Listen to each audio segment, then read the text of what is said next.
everyone, welcome back to your favorite channel Magnet Brains. This is me Shipra Tiwari. बहुत बहुत स्वागत है. यहाँ पर आपको प्रोवाइड कराया जाता है बिल्कुल फ्री एजुकेशन ताकि आप अपने लाइफ में बहुत अच्छा कुछ कर सकें बच्चों. ठीक है, तो आज हम लोग पढ़ने वाले हैं कुछ सेल्स के बारे में.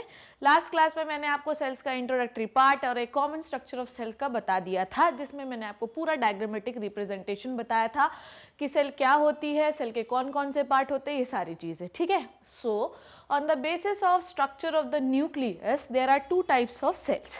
डिफरेंस हम लोग पढ़ेंगे. On the basis of structure of nucleus, there are two types of cell बेटा. ये हम लोग 9th क्लास से पढ़ते आ रहे हैं. 9th क्लास में भी जब हम लोगों ने सेल का पहला चैप्टर पढ़ा था, विच is the first chapter of the biology, तो उसमें भी हम लोगों ने पढ़ा था कि सेल जो होती है वो दो प्रकार की हो सकती है on the basis of the complexity of the nucleus.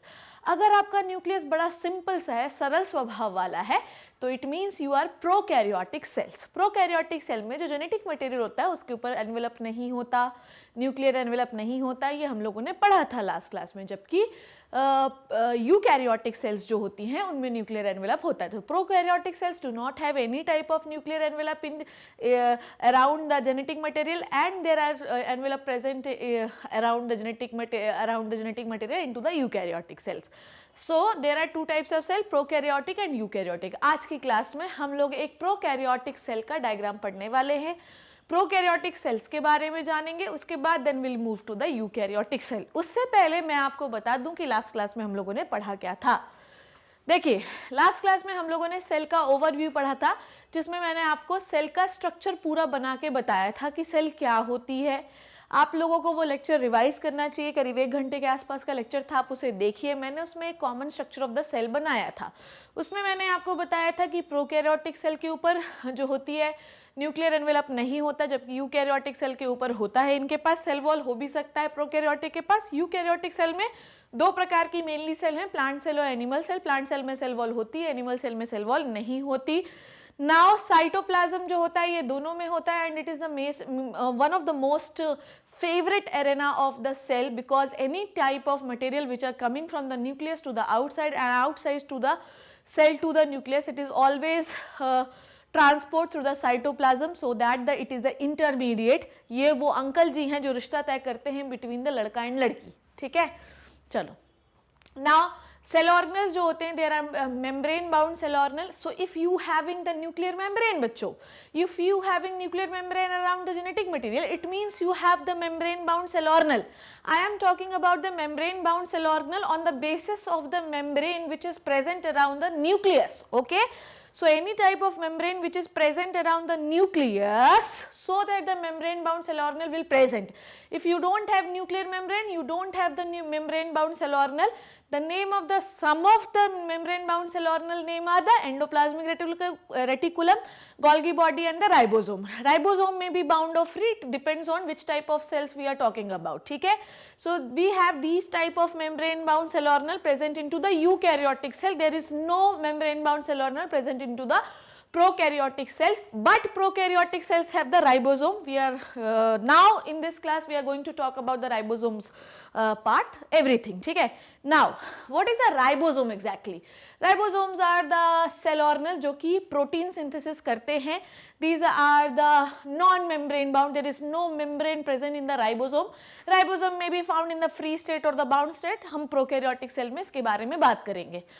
Now उसके बाद वैक्यूल्स होते हैं, इंक्लूजन बॉडीज होती हैं, मेसोसोम्स होते हैं, बहुत सारी चीजें होती है. आज मैंने आपको लास्ट क्लास में एक बेसिक स्ट्रक्चर सेल का बता दिया था, the overview of the cells. Now इस क्लास में हम लोग प्रोकैरियोटिक सेल्स के बारे में बात करेंगे. चलिए लेट्स स्टार्ट. हाँ, सो अपन लोगों ने क्या बात की थी बच्चों, यहाँ पर हम लोगों ने ये भी बात की थी कि एनिमल सेल्स जो होता है उनमें एक और नॉन मेम्ब्रेन बाउंड ऑर्गेनल होता है जिसे हम सेंट्रियोल कहते हैं. सेंट्रियोल का बहुत बहुत बहुत बहुत बहुत बड़ा रोल होता है इन द सेल डिवीजन. चाहे हम माइटोसिस की बात कर रहे हैं, चाहे हम मियोसिस की बात कर रहे हों, क्रोमोसोम ड्यूप्लीकेशन में, क्रोमोसोम्स को पोल पे ले जाने के लिए, क्रोमोसोम को डिवाइड करने में सेंट्रियोल का बहुत बड़ा रोल है. आप इसके बारे में भी एग्जैक्टली उतने अच्छे से नहीं जानते होंगे, क्योंकि 9th क्लास में सेल का जो हम लोगों ने अभी तक सेल वेल पार्ट कहाँ पढ़ा, हमने सिर्फ 9th क्लास में तो पढ़ा है. अब 9th क्लास में सेंट्रियोल काई के लिए इतना डिटेल से देगा बेटा, तो इस क्लास जो है इस 11th क्लास में हम लोगों को सेल डिवीजन बिल्कुल घुस घुस के पढ़ना है. ठीक है, नाउ फिर हम लोगों ने बात की थी कि माइकोप्लाज्मा जो होती है वो बहुत ही सबसे छोटी सेल होती है, इसको प्लूरोनिमोनिया लाइक ऑर्गेनिज्म कहते हैं। फिर ऑस्ट्रिच एग जो होता है सबसे बड़ी सेल होती है, ठीक है।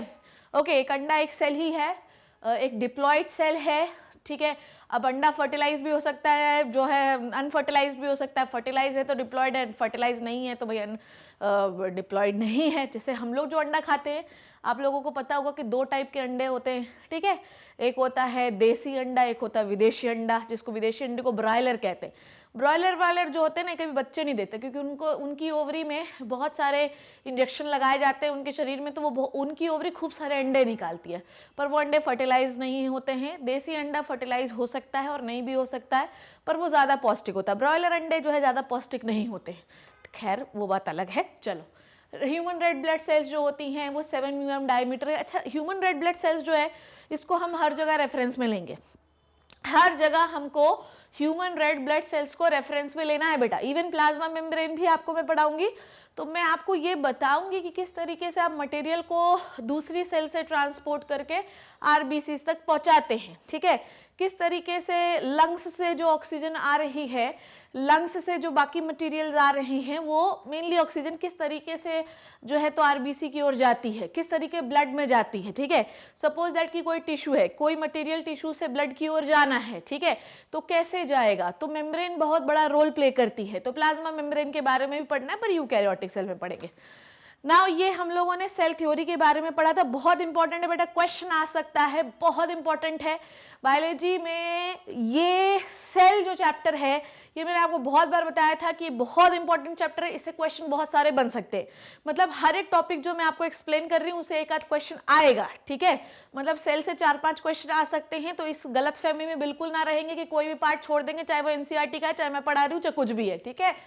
सो 1838 में शिल्डे, अच्छा ये सब मैं इतना फास्ट क्यों बोल रही हूँ, क्योंकि ऑलरेडी मैं ये सारी चीजें पढ़ा चुकी हूँ, ठीक है।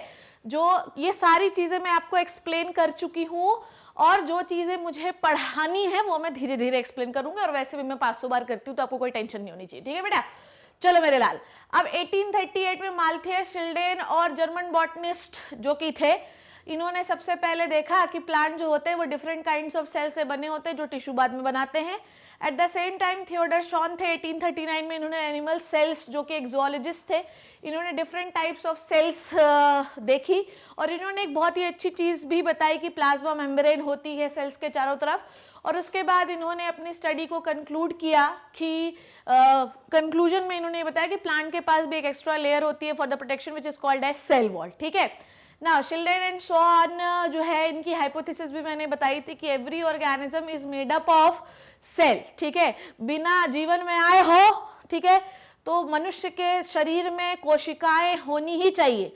जो तुम मनुष्य हो बेटा, तो कोशिकाएं तो होंगी, सेल्स तो होंगी। जो सेल नहीं है तो इंसान नहीं है, फिर कोई और प्लेनेट के प्रजाति है अपन लोग, ठीक है।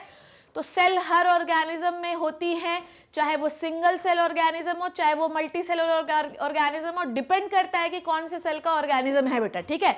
नाउ उसके बाद शिल्डेन एंड शॉन जो है, ये थोड़ा सा एक चीज एक्सप्लेन नहीं कर पाए कि जो नई सेल है वो कैसे आई। शिल्डेन एंड शॉन जो है वो फेल हो गए कि नया सेल कैसे बनता है, ठीक है। तो फिर आए रुडोल्फ विर्चो, ठीक है। रुडोल्फ विर्चो ने थोड़ा सा मॉडिफाई किया सेल थ्योरी को इन द 1855। रुडोल्फ विर्चो ने बताया कि कोई भी नया सेल आता है ना बेटा, तो वो प्री एग्जिस्टिंग सेल से आता है, ठीक है। प्री एग्जिस्टिंग सेल जब डिवाइड होती है तभी नया सेल बनता है। भगवान ने हर किसी को आशीर्वाद दिया है कि भरे पूरे शरीर के साथ पहुंचो, पर हमेशा इस भरे पूरे शरीर में सेल का डिवीजन होना चाहिए, नहीं तो एक बार पार्ट डैमेज हो गया ना, फिर नया नहीं बन सकता। मतलब नया मतलब रिपेयर नहीं हो सकता। जैसे चोट लग जाती तो रिपेयर हो जाती ना आपकी स्किन, तो अगर सेल डिवीजन नहीं होता तो कैसे रिपेयर होती। तो every cell is made up of pre existing cell. Now the question is कि पहली सेल कहाँ से आई, वो आपको 12th क्लास के इवोल्यूशन वाले चैप्टर में आंसर इसका मिल जाएगा, ठीक है बेटा। चलो आ जाओ। फिर उन्होंने बता दिया फाइनल शेप जो सेल थ्योरी का हुआ वो ये हुआ कि every organism is composed of cell and product of cell and every cell is arises from the pre existing cell. ये हम लोगों ने लास्ट क्लास में पढ़ा था। ओवरव्यू में यहां पर आपको ये बताया गया कि हम लोगों को सबसे स्मॉल, आपको पता है कि स्कूल वगैरह में भी ना सबसे अच्छा जो सेल का स्ट्रक्चर है ना, वो अनियन पील में ही सबसे पहले दिखाता है। मेरे को सबसे पहले मुझे याद है कि मुझे 11th क्लास में अनियन पील का स्ट्रक्चर दिखाया गया था और बोले थे बताओ क्या है, तो मैंने बोला ये कुछ ब्रिक जैसा दिखाई दे रहा है, ऐसा लग रहा है ईंटें लगी हुई हैं, तो एग्जैक्टली वैसा ही दिखाई देता है। उसमें सेंट्रलाइज एक पिंक कलर का न्यूक्लियस दिखाई देता है।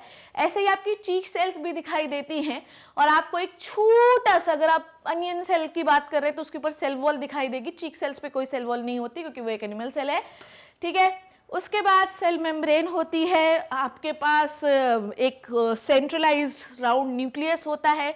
If you are eukaryotic cell, if you are not eukaryotic cell बेटा, तो आपका सेंट्रलाइज्ड राउंड न्यूक्लियस नहीं दिखाई देगा, आपका जेनेटिक मटेरियल यहाँ वहां तैरता दिखाई देगा, वो भी आपको इलेक्ट्रॉन माइक्रोस्कोप से ही दिखाई देता है। समझ में आई बात?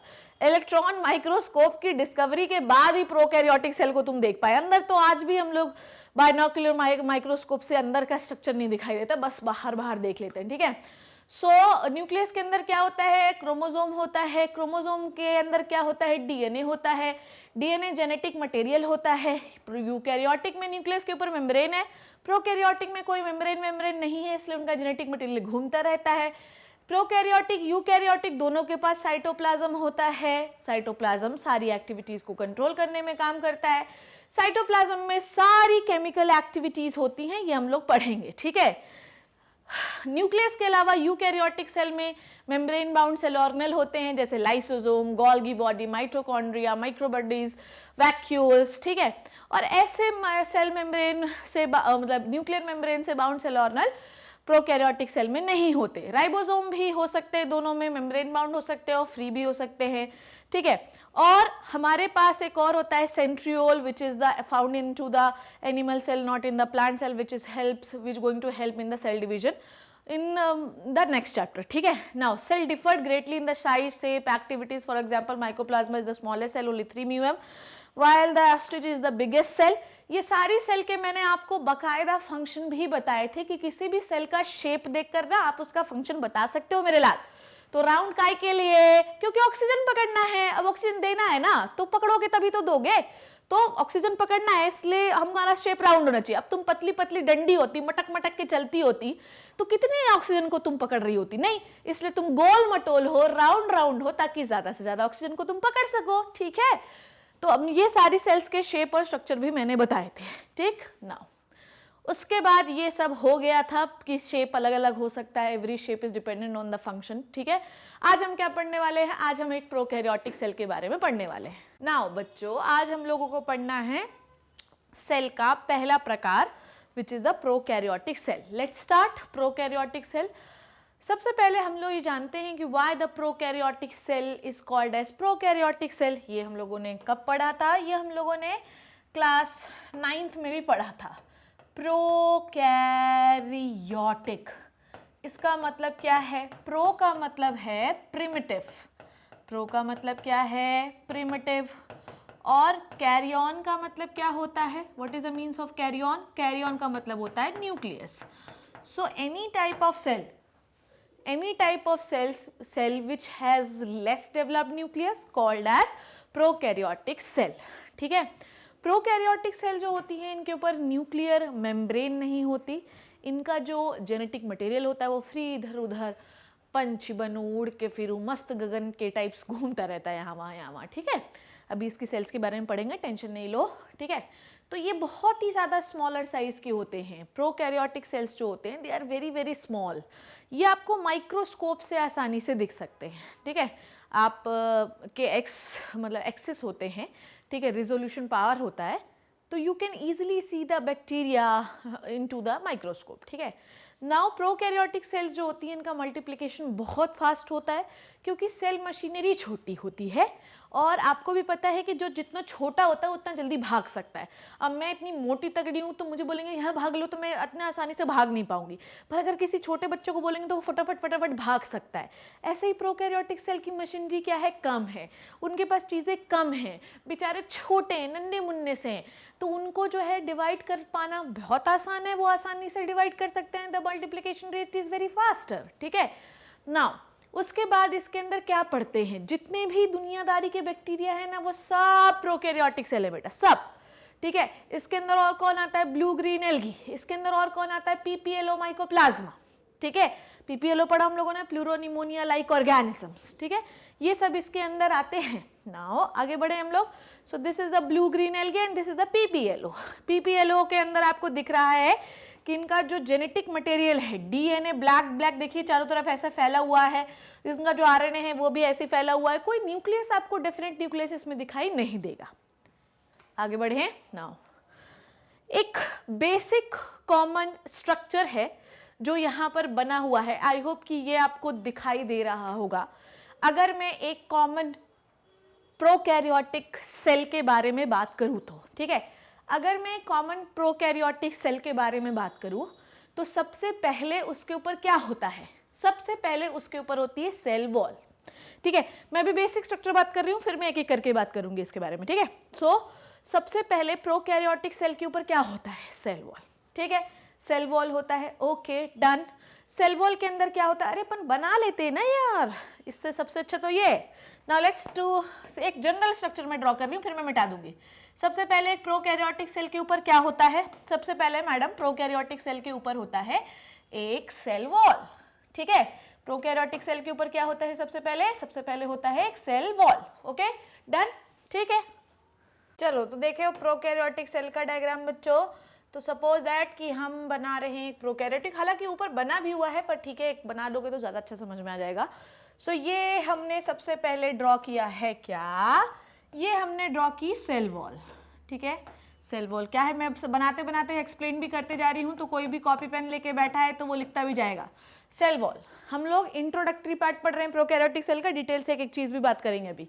So it is a cell wall. Cell wall is a protective structure of the prokaryotic cell made up of protein and carbohydrate. It gives the rigidity and strength to the cell. It prevent the cell from the leakage. It prevent from the breakage. It prevent from the infection. तो कुल मिला के cell wall जो है वो prokaryotic cell में पाई जाती है और प्रोकैरियोटिक सेल की प्रोटेक्शन देने का मेनली काम करती है, रिजिडिटी करती है और एडवर्स एनवायरनमेंट में इनको सर्वाइव करने में मदद करती है, ठीक है। तो अगली बार जब आपको बहुत ठंड लगे तो एक मोटा सा कोट पहन लेना which is a cell wall, अंदर स्वेटर पहनोगे which is a cell membrane, ठीक है। स्वेटर से चीज़ें थोड़ी बहुत ठंडी गर्मी पास हो जाती, पर अगर तुमने एक मोटा सा जैकेट पहन लिया तो ठंडी पास नहीं होगी, which is a cell wall, ठीक है। चलो सेल वॉल के अंदर बच्चों हमने सेकेंड जो लेयर ली है वो क्या होती है, वो होती है अपनी सेल मेम्ब्रेन, ठीक है। हमने जो लेयर ली which is the cell membrane, ठीक है। Let me make the cell membrane, ठीक है। सेल वॉल के बाद हम बना रहे हैं अगली layer which is a cell membrane. Cell membrane क्या होती है, cell membrane is the selectively permeable membrane present just beneath the cell wall. Selectively permeable membrane क्यों कहते हैं, क्योंकि ये अलाउ करती है कि कौन सी चीज अंदर आनी है और कौन सी चीज बाहर जानी है। It just like the relationship between the husband and wife, ठीक है। जैसे सेल वॉल क्या है, ये हस्बैंड है, ठीक है, ये हमारी फैमिली को प्रोटेक्ट करता है, ठीक है। हस्बैंड जो है वो वाइफ को प्रोटेक्ट करता है, जो पापा होते हैं वो फैमिली को प्रोटेक्ट करते हैं। पर cell membrane is the wife, cell membrane is the mummy. Cell membrane mummy will tell कि क्या लाना है घर में, जो पत्नी होगी वो बताएगी कि घर पे राशन खत्म हो गया, चावल खत्म हो गया, दाल खत्म हो गया है। तो कुल मिला के जो पापा हैं वो आउटर सरफेस होते हैं, जैसे सेल वॉल, जो मम्मी होती है वो सेल मेम्ब्रेन होती है, जो पत्नी होती है वो सेल मेम्ब्रेन है, जो पति होता है वो सेल वॉल है। ये चीज याद रखिएगा। तो जब तक वो कहते हैं ना घर पे औरतों का राज होता है, तो बात बिल्कुल सही है। तो सेल वॉल से तो चीजें ट्रांसपोर्ट सारी हो जाती हैं, समझ में आई बात। तो पापा तो बोल लेते हैं हाँ जाओ हमारे घर पे खाना खा के आ जाना, पापा लोग जो है तो वो सीधे होते हैं बेचारे, पर मम्मी बोलती नहीं इस आदमी को हमें खाना नहीं खिलाना है, ये हमें पसंद नहीं है। तो mummy will select, the cell membrane will select कि कौन सी चीज मेरे घर के अंदर आएगी और कौन सी चीज अंदर नहीं आएगी, और कौन सी चीज पापा जबरदस्ती भेज दी है कि जाओ मम्मी ने हो गया बिना मन के आओ खाना खा लो, तो ले भी लिया, पर मम्मी चाहती है अभी जाए हमारे घर से बाहर, तो मम्मी विल फेंको द गेस्ट, ठीक है। मम्मी बोलेगी जाओ बाहर में जाओ, हमें भाग जा। तो सेल मेम्ब्रेन जो है वो डिसाइड करती है कि क्या चीज मेरे घर में आनी है और क्या चीज मेरे घर में नहीं आनी है, क्योंकि सेल वॉल तो मस्त मौला है, तुम सब चले जाओ, पर मम्मी बताएगी कि क्या है और क्या नहीं चाहिए, क्या चाहिए क्या नहीं चाहिए, ठीक है। नाउ तो बच्चों ये हो गया सेल मेम्ब्रेन और सेल वॉल। नाउ अब देखो मेरी बात ध्यान से सुनो, क्या बोल रही हूं मैं कि भैया सेल है तो सेल के अंदर साइटोप्लाज्म होना तो बनता ही है, ठीक है। इसे कैसे छोड़ दे अपन, तो एक सेल के अंदर साइटोप्लाज्म तो होगा ही, साइटोप्लाज्म तो आप लोगों ने पढ़ा ही है कि कोई सेल है तो साइटोप्लाज्म के बिना तो काम नहीं चलेगा, तो every cell has a cytoplasm, ठीक है। तो ये हो गया अपना साइटोप्लाज्म। देखो सेल मेम्ब्रेन को छुपा दे रहा है, कोई बात नहीं, हम मानेंगे थोड़ी, हम फिर से बना लेंगे, कोई टेंशन नहीं है। हाँ तो ये बना लो यहाँ पर, ठीक, चलो। सो ये हो गया cell wall, cell membrane. Now let me make the cytoplasm, ठीक, साइटोप्लाज्म बना दूं मैं। ये क्या हुआ, ये क्या हुआ, साइटोप्लाज्म को येलो करना था मुझे, कोई बात नहीं, ठीक है, चलो। नाउ ये हो गया अपना येलो वाला इज द साइटोप्लाज्म, ठीक है। अब याद रखना किसी भी cell, this is the structure of the prokaryotic cell, ठीक है। I am drawing the prokaryotic cell, cytoplasm हो गया, सेल वॉल हो गई, सेल मेम्ब्रेन हो गई। Cytoplasm is the liquid present into the cell. Cytoplasm में बहुत सारी एंजाइमेटिक रिएक्शन होती हैं, इस जगह पर बहुत सारी एंजाइमेटिक रिएक्शन होती हैं। एंजाइमेटिक रिएक्शन कौन सी रिएक्शन होती है बच्चों, जो रिएक्शन एंजाइम्स की प्रेजेंस में हो। तो यहाँ पर बहुत सारी एंजाइमेटिक रिएक्शंस होती हैं, प्रोटीन बनना है, कार्ब्स बनने, कुछ भी बनना है सेल के अंदर, तो सब कुछ ट्रांसपोर्ट कहाँ से होता है, वो सब ट्रांसपोर्ट होता है थ्रू द साइटोप्लाज्म। नाउ अब हम लोग बात करते हैं किसकी, जेनेटिक मटेरियल की, ठीक है। Now we have genetic material like this, ठीक है। तो इनका जेनेटिक मटेरियल कुछ इस फॉर्म में फैला हुआ होता है, ठीक है। तो इनका जो जेनेटिक मटेरियल है वो बिल्कुल इस फॉर्म में फैला होता है। यहाँ पर जेनेटिक मटेरियल लिख देते हैं, ठीक है, या हम इसे डीएनए भी कह सकते हैं। डीएनए डीऑक्सी राइबोन्यूक्लिक एसिड, जो कि एसिडिक प्रॉपर्टी का जेनेटिक मटेरियल होता है। ये किस फॉर्म में दिखाई दे रहा है बच्चों आपको, ये आपको फ्री फॉर्म में दिखाई दे रहा है, मतलब इधर उधर घूमता हुआ दिखाई दे रहा है, there is no nuclear membrane, ठीक है। नाउ बच्चों अब आपने मेरी बात को ध्यान से समझना है। They have ribosomes, they have ribosomes, listen to me, so they have ribosomes, ठीक है। मैं कुछ नहीं बोल रही हूँ उसके बारे में अभी अपन पढ़ेंगे भी। so they have ribosomes for the protein synthesis. now अब आपने मेरी बात को ध्यान से समझना है। now they have some cellular appendages, इनकी बॉडी में कुछ निकले निकले से अपेंडेजेस पाए जाते हैं मेरे बच्चों, ठीक है। जैसे कि ये देखिए, ठीक है, ये देखिए, ओके ओके। तो इनके में ब्रिसल्स लाइक जो ये अपीयरेंस दिखाई दे रहा है, ये क्या है, ये बताइए क्या है आप लोगों ने। ऐसा तो हम लोगों ने कहीं और भी पढ़ा है, बोलेंगे कहाँ पर है, ऐसा हम लोगों ने कहाँ पे पढ़ा है, हम लोगों ने ये चीज पढ़ी थी कहीं पर, रिप्रोडक्टिव जब ट्रैक का मैंने एग्जाम्पल बताया था। This is called as cilia. Cilia बहुत सारे होते हैं सेल के ऊपर, ठीक है। I am just talking about the general structure of the prokaryotic, उसके अंदर घुस के बात करेंगे, ठीक है। सो इनके पास होता है सीलिया, जो कि ब्रिसल्स लाइक होते हैं, जो सेल के सब जगह प्रेजेंट होते हैं, मूवमेंट में हेल्प कराते हैं, ठीक है। नाउ दे हैव थोड़ा सा बड़ा, ये देखिए, ये पूंछ जैसा आपको दिखाई दे रहा है। इस पूंछ जैसे को आप क्या कहते हो, इसे आप कहते हो फ्लैजिला। क्या कहते हो इसे आप, फ्लैजिला। फ्लैजिला प्रोकैरियोटिक सेल में भी हो सकता है और यूकैरियोटिक सेल में भी हो सकता है, जो कि मूवमेंट का काम करता है बेटा। नाउ अब आप मेरी बात को ध्यान से समझो। They have some storage material, ठीक है, they have some storage material. थोड़े और कलर भी ले लेती हूं मैं इसमें। So they have some storage material inside it, which is called as inclusion body. क्या कहलाते हैं ये बच्चों, इंक्लूजन बॉडी। थोड़ा साफ साफ लिखूं, कभी कभी तुम लोग भी सोचते हो ना मैडम आपकी हैंडराइटिंग का क्या करें, कहीं मर जाए हम क्या। अरे मुझे मार दो, ठीक है, अब क्या करूं बच्चों में, ठीक है। It is called as inclusion bodies. What is the inclusion bodies, inclusion bodies इनका स्टोरेज मटेरियल होता है, ये भी पढ़ेंगे हम लोग, ठीक है। सो राइबोसोम हो गया, जेनेटिक मटेरियल हो गया, इंक्लूजन बॉडीज हो गई, ठीक है। तो ये हो गया generalised structure of the prokaryotic cell, ठीक है। इतनी सारी चीजें होती, जेनेटिक मटेरियल दिखाई दे रहा है। Now they have some extra chromosomal material too, ठीक है। Look at this, okay.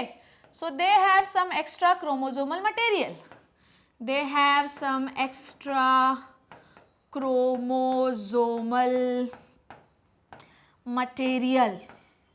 This extra chromosomal material called as plasmid. क्या कहलाता है बच्चों, प्लाज्मिड, ये वो हैं, ये घर के बिन मिलाए मेहमान हैं, इनका कोई मतलब नहीं है सेल को डिवाइड करने में, पर हम रहेंगे, हमको कहीं नहीं जाना है, हम कोई काम नहीं करेंगे, तुम्हारे साथ रहेंगे, पर हम एक दिन कुछ ऐसा काम करके बताएंगे कि दुनिया हमें याद रखेगी। ये वही वाले घर के मेहमान हैं जो कभी कुछ काम नहीं करेंगे, पर एक दिन कुछ ऐसा काम करके चले जाएंगे जो कि बहुत ज्यादा फिर लगेगा कि अच्छा हुआ आए थे हमारे घर में। सो ये हो गया हमारा एक generalised structure of the prokaryotic cell.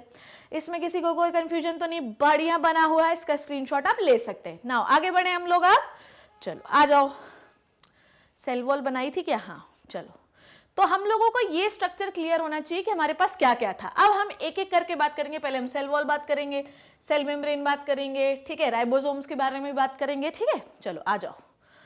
Now अब हम लोग ध्यान से देखते हैं, यही स्ट्रक्चर यहाँ पे भी बना है, देख लो चाहे तो तुम लोग। फूड ग्रेन्यूल्स जिन्हें हम इंक्लूजन बॉडी कहते हैं, इसके जेनेटिक मटेरियल को हम न्यूक्लियोइड कहते हैं। राइबोसोम, मीसोसोम के बारे में बताऊंगी मैं आपको। It is a folding of the plasma membrane of the prokaryotic cell.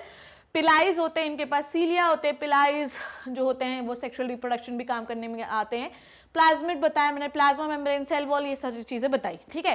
तो जनरलाइज स्ट्रक्चर में पहला पॉइंट क्या लिखा है बच्चों? The cell wall surrounding the cell membrane, ठीक है, हम समझ गए।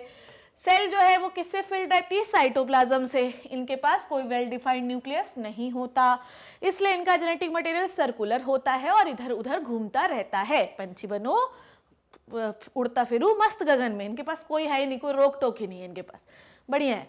जेनेटिक मटेरियल जो है वो नेकेड होता है, not enveloped by the nuclear membrane, ठीक है। इनके पास सिंगल क्रोमोसोमल डीएनए होता है और बहुत ज्यादा लंबा होता है, वेरी लॉन्ग, ठीक है। इनके पास जो जेनेटिक मटेरियल होता है वो बहुत ज्यादा लंबा होता है क्योंकि सिंगल है। अब सिंगल जो है, अगर आप ऊन के धागे खोलो, जैसे आप अगर ऊन के, अगर आप जानते होंगे ऊन बनाते पहले की मम्मियाँ जो है स्वेटर बनाती थी उससे, तो वो जनरली हम लोगों से ऐसे ऐसे ऐसे ऊन के गोले बनवाती थी। पर अगर आप ऊन का गोला खोल दें और उसको ऐसे फेंक दें, तो जब आप ऊन का गोला खोलेंगे और उसके ऊन फेंकेंगे तो एक गुच्छा जैसा बन जाएगा। This is just a nucleoid genetic material of the prokaryotic cell, वैसे दिखेगा बिल्कुल, ठीक है। चलो, पर अगर आप उसको अरेंज करोगे तो बहुत लंबा है, ओके। नाउ अब हम लोग बात कर रहे हैं, सबसे पहले हम लोगों ने सेल में क्या बनाया था बेटा? सबसे पहले हम लोगों ने सेल में क्या चीज बनाई थी? सबसे पहले मैडम हम लोगों ने सेल में बनाया था सेल एनवेलप, ठीक है। सेल एनवेलप मतलब मुझे बताओ कि सेल को चारों तरफ से कौन कौन घेरे रहता है? सेल को चारों तरफ से मैडम सेल वॉल घेरे रहती है, सेल मेम्ब्रेन घेरे रहती है, ठीक है। नाउ बैक्टीरिया जो होता है ये बहुत ही छोटा है, बहुत ही पिद्दू सा है। अब कोई भी चीज ज्यादा छोटी है ना बच्चों, तो उसको मार पाना इज वेरी इजी, उसको तुम आसानी से मार सकते हो। अब अगर आसानी से मार सकते हो तो बेचारा बैक्टीरिया तो मर जाएगा, ठीक है। फिर वो सोचता है रुक जाओ, मैं ऐसे थोड़ी एंटीबायोटिक से मरूंगा, ऐसे थोड़ी मैं मर सकता हूँ, इसलिए उसने ऊपर अपने सेल वॉल के ऊपर एक एक्स्ट्रा प्रोटेक्टिव मेम्ब्रेन बना ली। समझ में आई बात? Extra protective membrane, the membrane is called as glycocalyx. क्या कहलाती है? ग्लाइकोकैलिक्स, ठीक है। चलो पढ़ते आ जाओ, कोई बात नहीं। बैक्टीरियल सेल जो एनवेलप है, ठीक है, एनवेलप है वो बहुत थोड़ा सा कॉम्प्लेक्स है। यूकैरियोटिक सेल का एनवेलप इतना कॉम्प्लेक्स नहीं होता। अब भैया ऐसा है, छोटा है, ठीक है। अब रामू काका को थोड़ा तो प्रोटेक्शन दोगे, नहीं तो बेचारे रामू काका कैसे काम करेगा? अब ये जो रामू काका है, इनके पास कुछ ज्यादा लेयर्स हैं एनवेलप की, मतलब सेल वॉल सेल मेम्ब्रेन के साथ साथ इनके पास एक और एक्स्ट्रा प्रोटेक्टिव लेयर है। चलो आओ बात करते हैं। सो इनके पास 3 लेयर ऑफ स्ट्रक्चर है। आउटर मोस्ट को हम कहते हैं ग्लाइकोकैलिक्स, उसके अंदर होता है सेल वॉल और उसके अंदर होता है मेरे बच्चों प्लाज्मा मेम्ब्रेन, ठीक है। चलो, तो सबसे पहले होती है आउटर मेम्ब्रेन। अब मैं सबसे पहले आउटर मेम्ब्रेन के बारे में ही बात करूंगी, देखोगे तो हाँ चलो बना लें, थोड़ा सा तुम कहते हो तो बना लेते हैं, आ जाओ। कभी कभी मुझे लगता है, देखो, तो सबसे पहले हम लोग कौन सी बनाते हैं? दिस इज द, थोड़ा जगह ले लेते हैं, यहाँ पे बनाते हैं। चलो, सो this is what? This is the plasma membrane, ठीक है।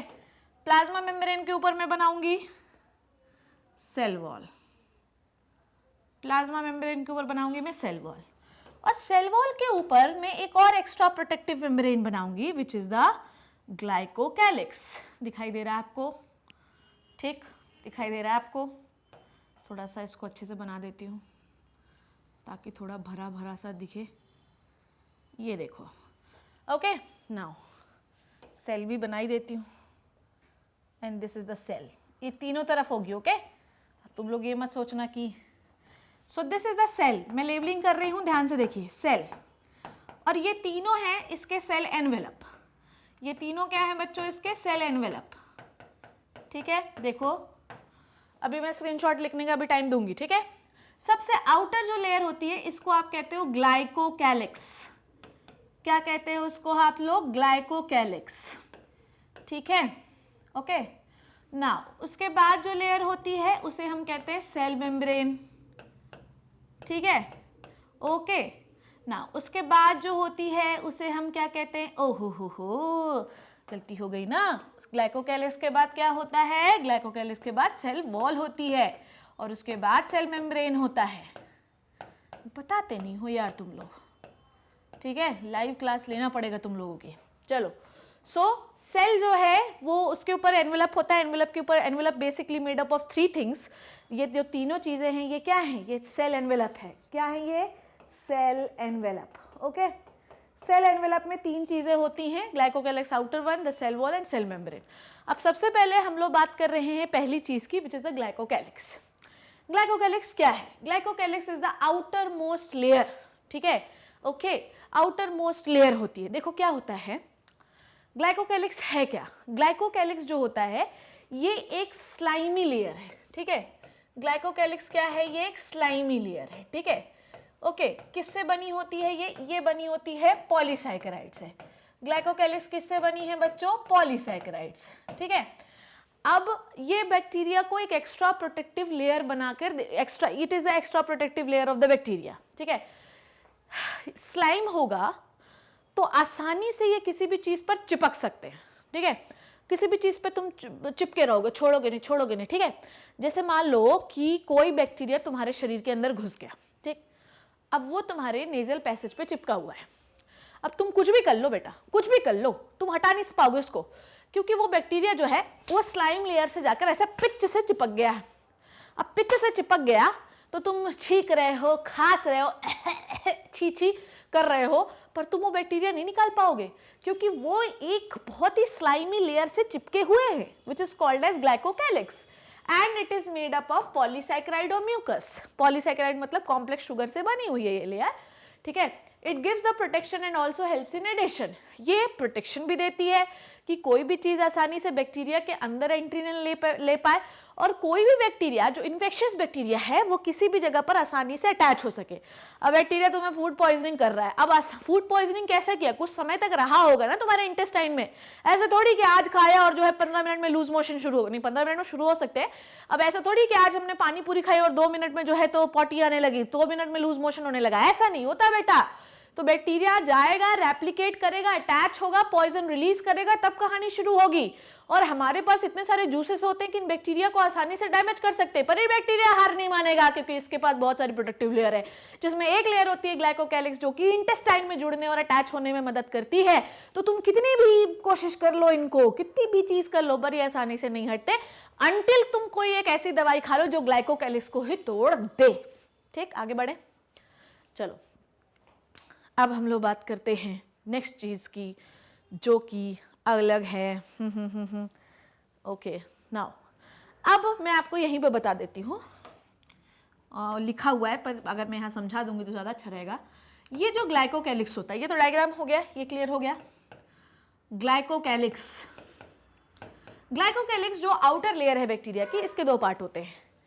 एक होता है लूज ग्लाइकोकैलिक्स, एक कौन सा होता है, लूज ग्लाइकोकैलिक्स, और एक होता है कॉम्पैक्ट। ठीक है, ओके ओके। लूज ग्लाइकोकैलिक्स का मतलब ये है कि ये स्लाइमी होगा। कैसा होगा ये, स्लाइमी होगा, ठीक है। और ये कैसा होगा, कॉम्पैक्ट होगा, बहुत टाइट होगा। इस टाइप के ग्लाइकोकैलिक्स को आप कहते हो कैप्सूल, ठीक है। सो ग्लाइकोकैलिक्स जो होता है ये बेसिकली 2 प्रकार का हो सकता है। ईदर ये हो सकता है लूज, स्लाइमी, चिपचिपा, लसलसा, और या तो ये बड़ा ही कॉम्प्लेक्स हो सकता है। ग्लाइकोकैलिक्स जो होता है ये बना हुआ होता है पॉलीसैकेराइड, और इसमें साथ ही साथ कुछ प्रोटीन्स भी पाए जाते हैं बच्चों, ठीक है।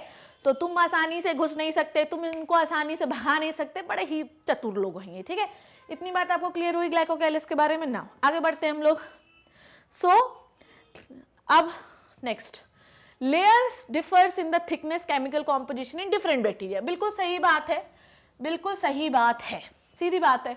अब इंडियंस में, ह्यूमन बींग्स में भी तो ऐसा होता है, जो साउथ इंडियन होता है वो थोड़ा डल कलर का होता है, जबकि जो कश्मीरीज होते हैं, कश्मीर में जो रहते हैं वो गोरे होते हैं। वर्ल्ड में भी ऐसा डिस्ट्रीब्यूशन है, जो अफ्रीकन होते हैं उनका कलर थोड़ा डार्क होता है, जबकि इंडियंस जो होते हैं इनका कलर व्हीटिश होता है बहुत ज़्यादा, जबकि फॉरेनर्स जो होते हैं, जो अमेरिकन होते हैं, उनका कलर गोरा होता है। तो मिलानिन पिगमेंट का डिस्ट्रीब्यूशन है ना ये।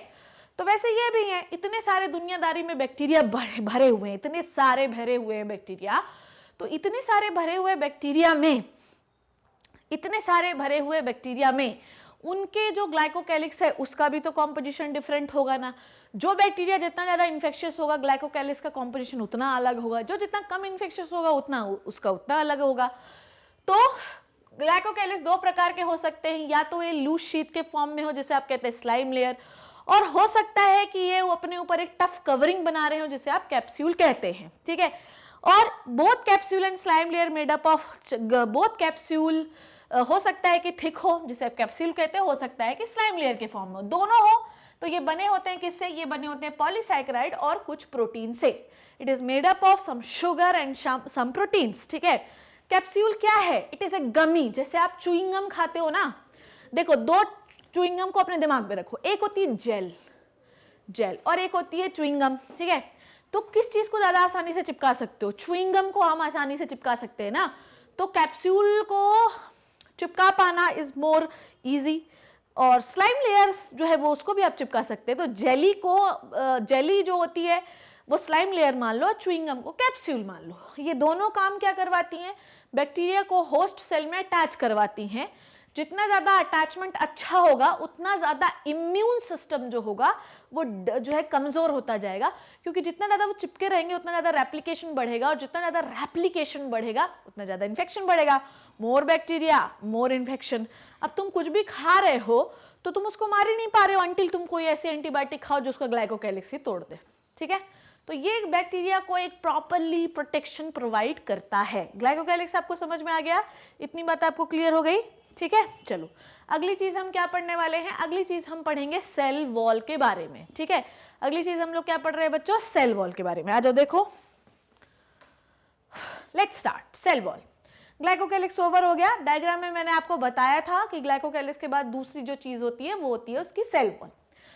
अब ऐसी है, ऐसी बात है भैया, बैक्टीरिया जो होते हैं वो अलग अलग प्रकार के हो सकते हैं, ठीक है। बैक्टीरिया अलग अलग प्रकार के हो सकते हैं। देखो, ये मैंने आपको मोनेरा में पढ़ाया भी है, तो कोई ये बोलेगा नहीं कि पढ़ाया नहीं है। एक बार कोई रिवीजन कर लेते हैं।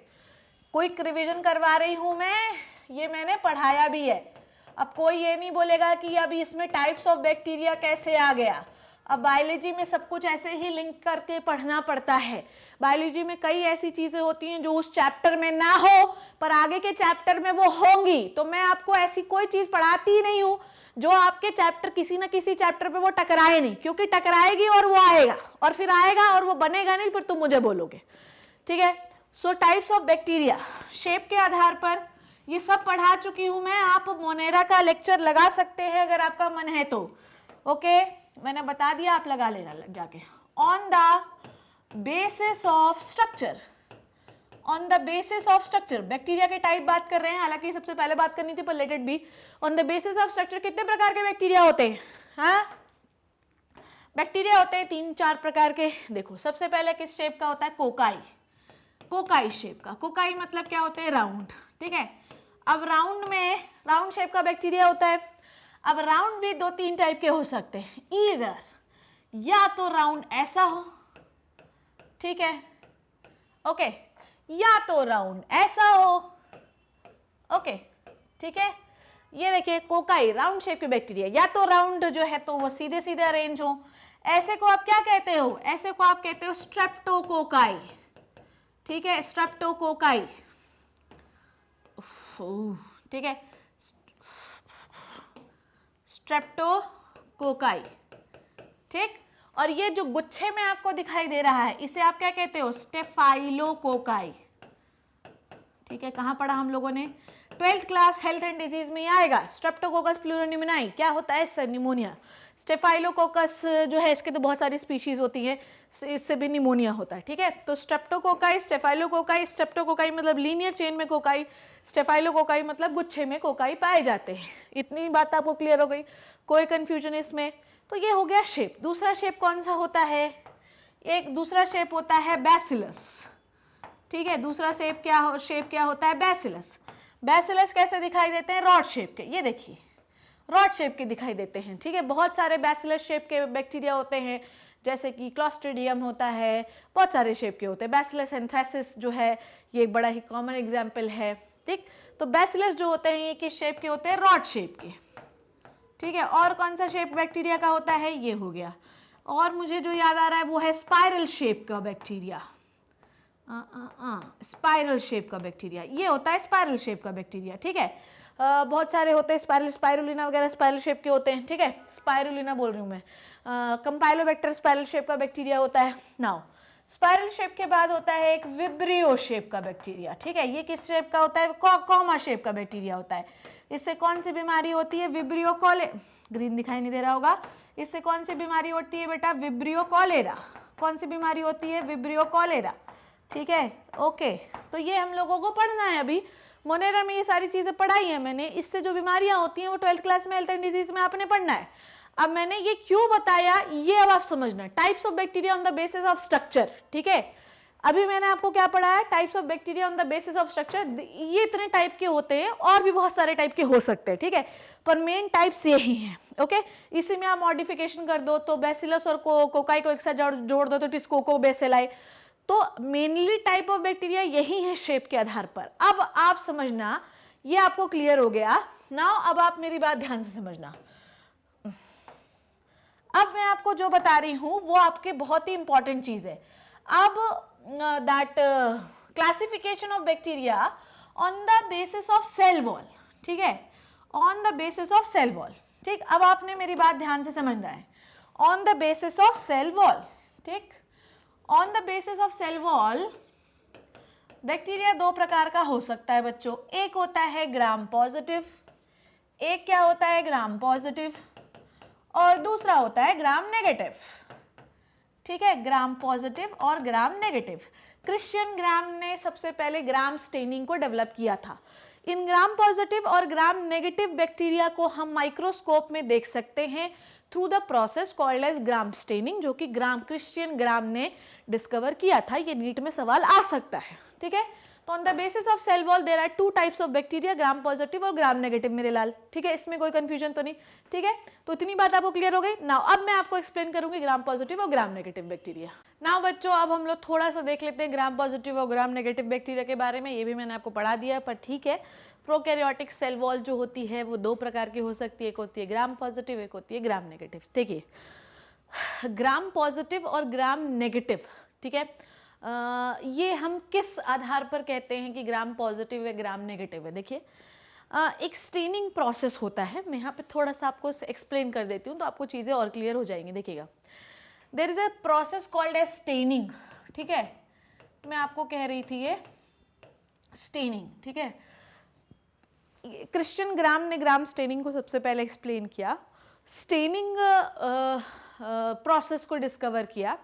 हम लोग इसमें बैक्टीरिया को कलर करते हैं, हम लोग इसमें बैक्टीरिया को कलर करते हैं। जैसे हम ड्राइंग में कलर करते हैं, अपने ड्राइंग बुक में कलर करते हैं, होली पे कलर खेलते हैं, ठीक है। तो कलर करते हैं हम लोग। इसका सिग्निफिकेंस ये है कि जब हम किसी चीज़ को कलर कर लेंगे तो माइक्रोस्कोप के नीचे वो चीज़ें आसानी से दिखेंगी, ठीक है। अब स्टेनिंग का प्रोसेस मैं आपको थोड़ा सा समझाती हूँ। मैं एक शॉर्ट फॉर्म बताऊंगी, उससे आपको चीज़ें क्लियर हो जाएंगी। CIES, ये शॉर्ट फॉर्म आपने याद रखना है, ठीक है। CIES, C is stand for crystal violet, ठीक है। C is stand for crystal violet, C is stand for crystal violet, I is stand for iodine, E is stand for ethanol, ठीक है, इसकी जगह पे एसीटोन भी आ सकता है, and S is stand for safranin, ठीक, ओके। तो ये स्टेप होता है स्टेनिंग का। नंबर 1 पे क्रिस्टल वॉयलेट। क्रिस्टल वॉयलेट को ही हम कहते हैं डाई, या इसी का दूसरा नाम होता है ग्राम स्टेन। इसी का दूसरा नाम होता है बच्चों ग्राम स्टेन। अब आप मेरी बात को ध्यान से समझना जो मैं कहना चाह रही हूं। ग्राम स्टेन, कोई बैक्टीरिया अगर इस ग्राम स्टेन से रंग जाता है, कलर हो जाता है, तो उसे आप कहते हो ग्राम पॉजिटिव बैक्टीरिया। समझ रहे हो बात को? अगर कोई बैक्टीरिया इस कलर से, which is called as Gram stain, which is called as crystal violet, violet colour का होता है, अगर कोई बैक्टीरिया इस कलर से रंग जाए मेरे बच्चों, तो वो होता है ग्राम पॉजिटिव, ठीक है। और जो ना रंग पाए वो होता है ग्राम नेगेटिव, ठीक है। आई बात समझ में? तो जो रंग जाए वो है ग्राम पॉजिटिव, जो ना रंग पाए वो है ग्राम नेगेटिव, ठीक है। उसके बाद हम लोग उस पर डालते हैं आयोडीन, उसके बाद इथेनॉल, उसके बाद सैफरनिन। अब सैफरनिन, अब समझना कैसे हम समझते हैं कि वो ग्राम पॉजिटिव है या ग्राम नेगेटिव है। इतनी बात आपको क्लियर हो गई कि हमको स्टेनिंग प्रोसेस में डालना क्या क्या है, करना क्या क्या है, ठीक है। हमको डालना क्या क्या है, करना क्या क्या है, ओके। हमको ये आइडेंटिफाई करना है कि हमारा जो बैक्टीरिया जो हमें दिया गया है वो क्या है। सपोज दैट कि आपके लिए एक स्लाइड, आप लैब में गए, पहली बार आप एमबीबीएस करने गए, आपको माइक्रोबायोलॉजी लैब में घुसेड़ दिया गया, ठीक है। उसके बाद यहाँ पर एक बैक्टीरिया का स्लाइड रखा हुआ है, ठीक है। यहाँ पर एक बैक्टीरिया का कल्चर ऐसे ऐसे रखा हुआ है। कल्चर मतलब बैक्टीरिया उगाए थे, उसको उठा के पन्ने से गोल गोल घुमा के स्लाइड के ऊपर रखा हुआ है। माइक्रोस्कोप के नीचे इस ग्लास स्लाइड को लगा के हमें ये बताना है कि ग्राम पॉजिटिव है या ग्राम नेगेटिव है बेटा। अब हम कैसे बताएंगे वो मैं अब आपको समझाने वाली हूँ, ठीक है। क्लियर कर दूं मैं इसको। इस स्लाइड को अपन को लगाना है और अपन को ये बताना है कि हम कैसे पता लगाएं कि ये ग्राम पॉजिटिव है या ग्राम नेगेटिव है। इधर साइड में क्या लिख देती हूँ, ग्राम पॉजिटिव, और इधर साइड में लिख देती हूँ ग्राम नेगेटिव, ठीक है। ओके, हमें आइडेंटिफाई करना है कि ग्राम पॉजिटिव है या ग्राम नेगेटिव है, ठीक है। स्टेप आप समझ गए हैं, CIES, crystal violet, iodine, ethanol और सैफरनिन, CIES याद रखना। इसी स्टेप पे स्टेनिंग चलेगी, ठीक है। अब आप समझना सेल वॉल, ठीक है। ग्राम पॉजिटिव बैक्टीरिया की सेल वॉल कैसी होती है, we are talking about the cell wall only ना। तो सबसे पहले अपन ये तो जान लें कि सेल वॉल होती कैसी है ग्राम पॉजिटिव बैक्टीरिया की।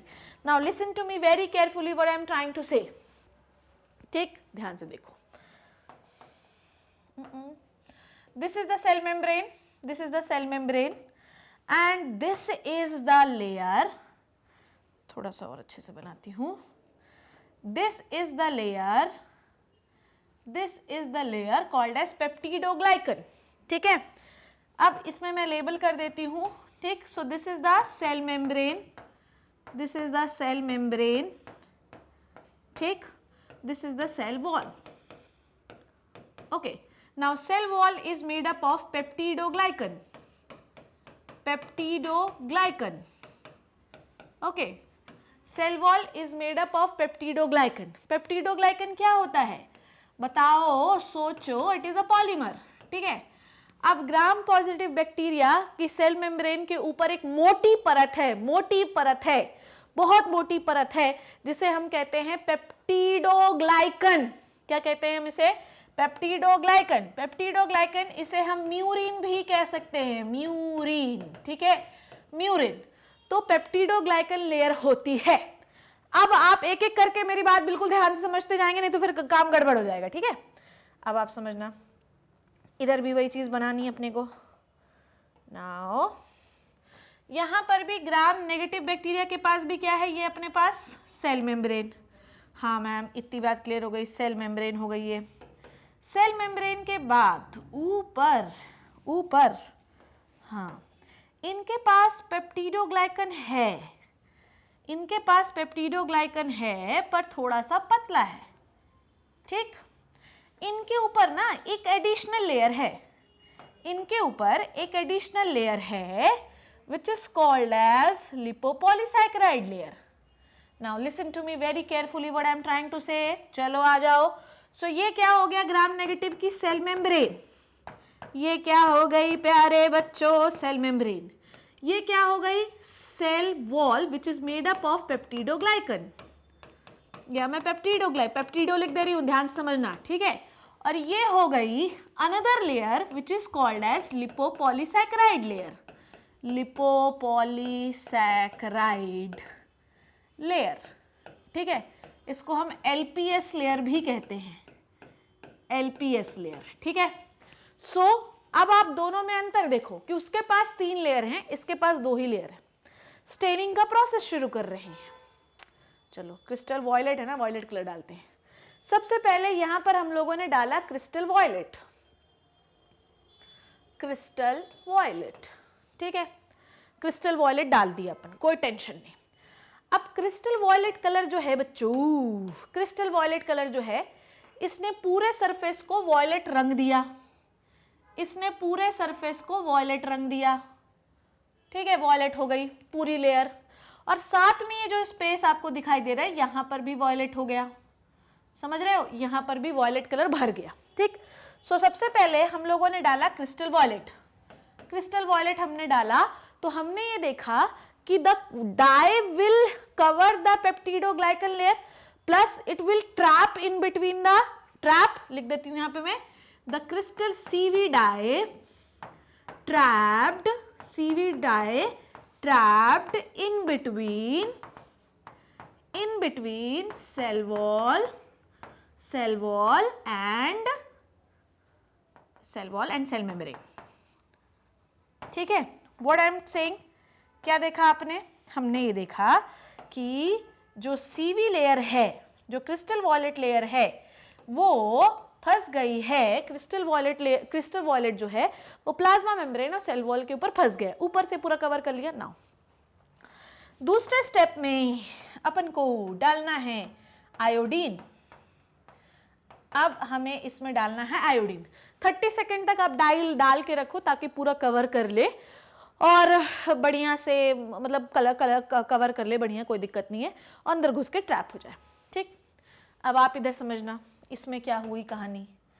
इसमें कहानी ये हुई कि इनके बीच में होते हैं पोरिन्स। थोड़ा let me select the darker colour, where is the darker colour, here it is. चलो, तो इनके बीच में क्या दिखाई दे रहे हैं आपको, पोरिन्स। मैं का कलर कर दे रही हूँ, चलो। सो ये जो ऊपर आपको, ये देखो, ये देखो, अब आप बिल्कुल ध्यान से समझना, पहले इसको समझ लेते हैं, ये क्लियर हो जाए। क्रिस्टल वॉयलेट डाला, उसके बाद आप आयोडीन डालो उसमें, 30 सेकेंड्स तक रखो, ठीक है। आयोडीन क्या करेगा, कलर मॉडरेटर होता है वो, आयोडीन इज अ मॉडरेटर, ठीक है, उसके बारे में भी बात नहीं कर रहे अपन। आयोडीन के बाद इसमें आप डालो एल्कोहल, रेड कलर से लिखती हूँ। आयोडीन के बाद इसमें डालो आप एल्कोहल बच्चों। अब जब आप इसमें एल्कोहल डालोगे तो ये जो ऊपर का कलर है ये सब हट जाएगा। एल्कोहल क्या होता है, इट इज अ डी कलराइजर, ठीक है, इट इज अ डी कलराइजर, ठीक है, ये एक डी कलराइजर है। तो जब इसके ऊपर अल्कोहल डालोगे ना तो जितना भी क्रिस्टल वॉयलेट ऊपर है वो सब धुल जाएगा, पर बचेगा क्या, बचेगा वो जो अंदर ट्रैप हो गया है, बचेगा वो जो अंदर क्या हो गया है, ट्रैप हो गया है। समझ में आई बात, वो बचा हुआ है। अब हम इसमें आखिरी में क्या डालेंगे, काउंटर स्टेन। आखिरी में हमने इसमें डालना है counter stain. The counter stain is called as safranin. समझ में आई बात, the counter stain is known as safranin. सब ऊपर का कलर क्लियर हो गया है, अब काउंटर स्टेन डालेंगे सैफ्रेनिन। जब हम उसमें सैफ्रेनिन डालेंगे तो सैफ्रेनिन जो है ऊपर भी कलर करेगा और अंदर आएगा। अब ये जो कलर है ये कैसा है, ये बेटा बिल्कुल डार्क पर्पल है। ये कलर कैसा है, बिल्कुल डार्क पर्पल है। ये देखो, ये कलर जो मैंने बनाया है इट इज अ वेरी एकदम डार्क पर्पल कलर है। अब डार्क पर्पल कलर में तुम सैफरन किस कलर का होता है, पिंक कलर का होता है। तो अब आपने इसमें क्या डालना है, अब आपने इसमें डालना है सैफरनिन, ठीक है। अब तुम डार्क पर्पल कलर में एकदम लाइट पिंक डालो। अब डार्क पर्पल के ऊपर एकदम लाइट पिंक डाल दो, ठीक है। It is what, it is the counter stand.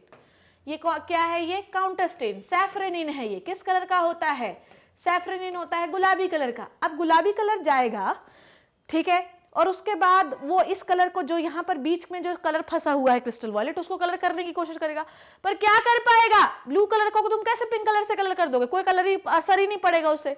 और फिर हम पूरे स्लाइड को धो देंगे तो ऊपर का कलर धुल जाएगा, पर अंदर का कलर हमें अभी भी क्रिस्टल वॉयलेट ही दिखाई देगा, क्योंकि उसने काउंटर स्टेन को लिया ही नहीं।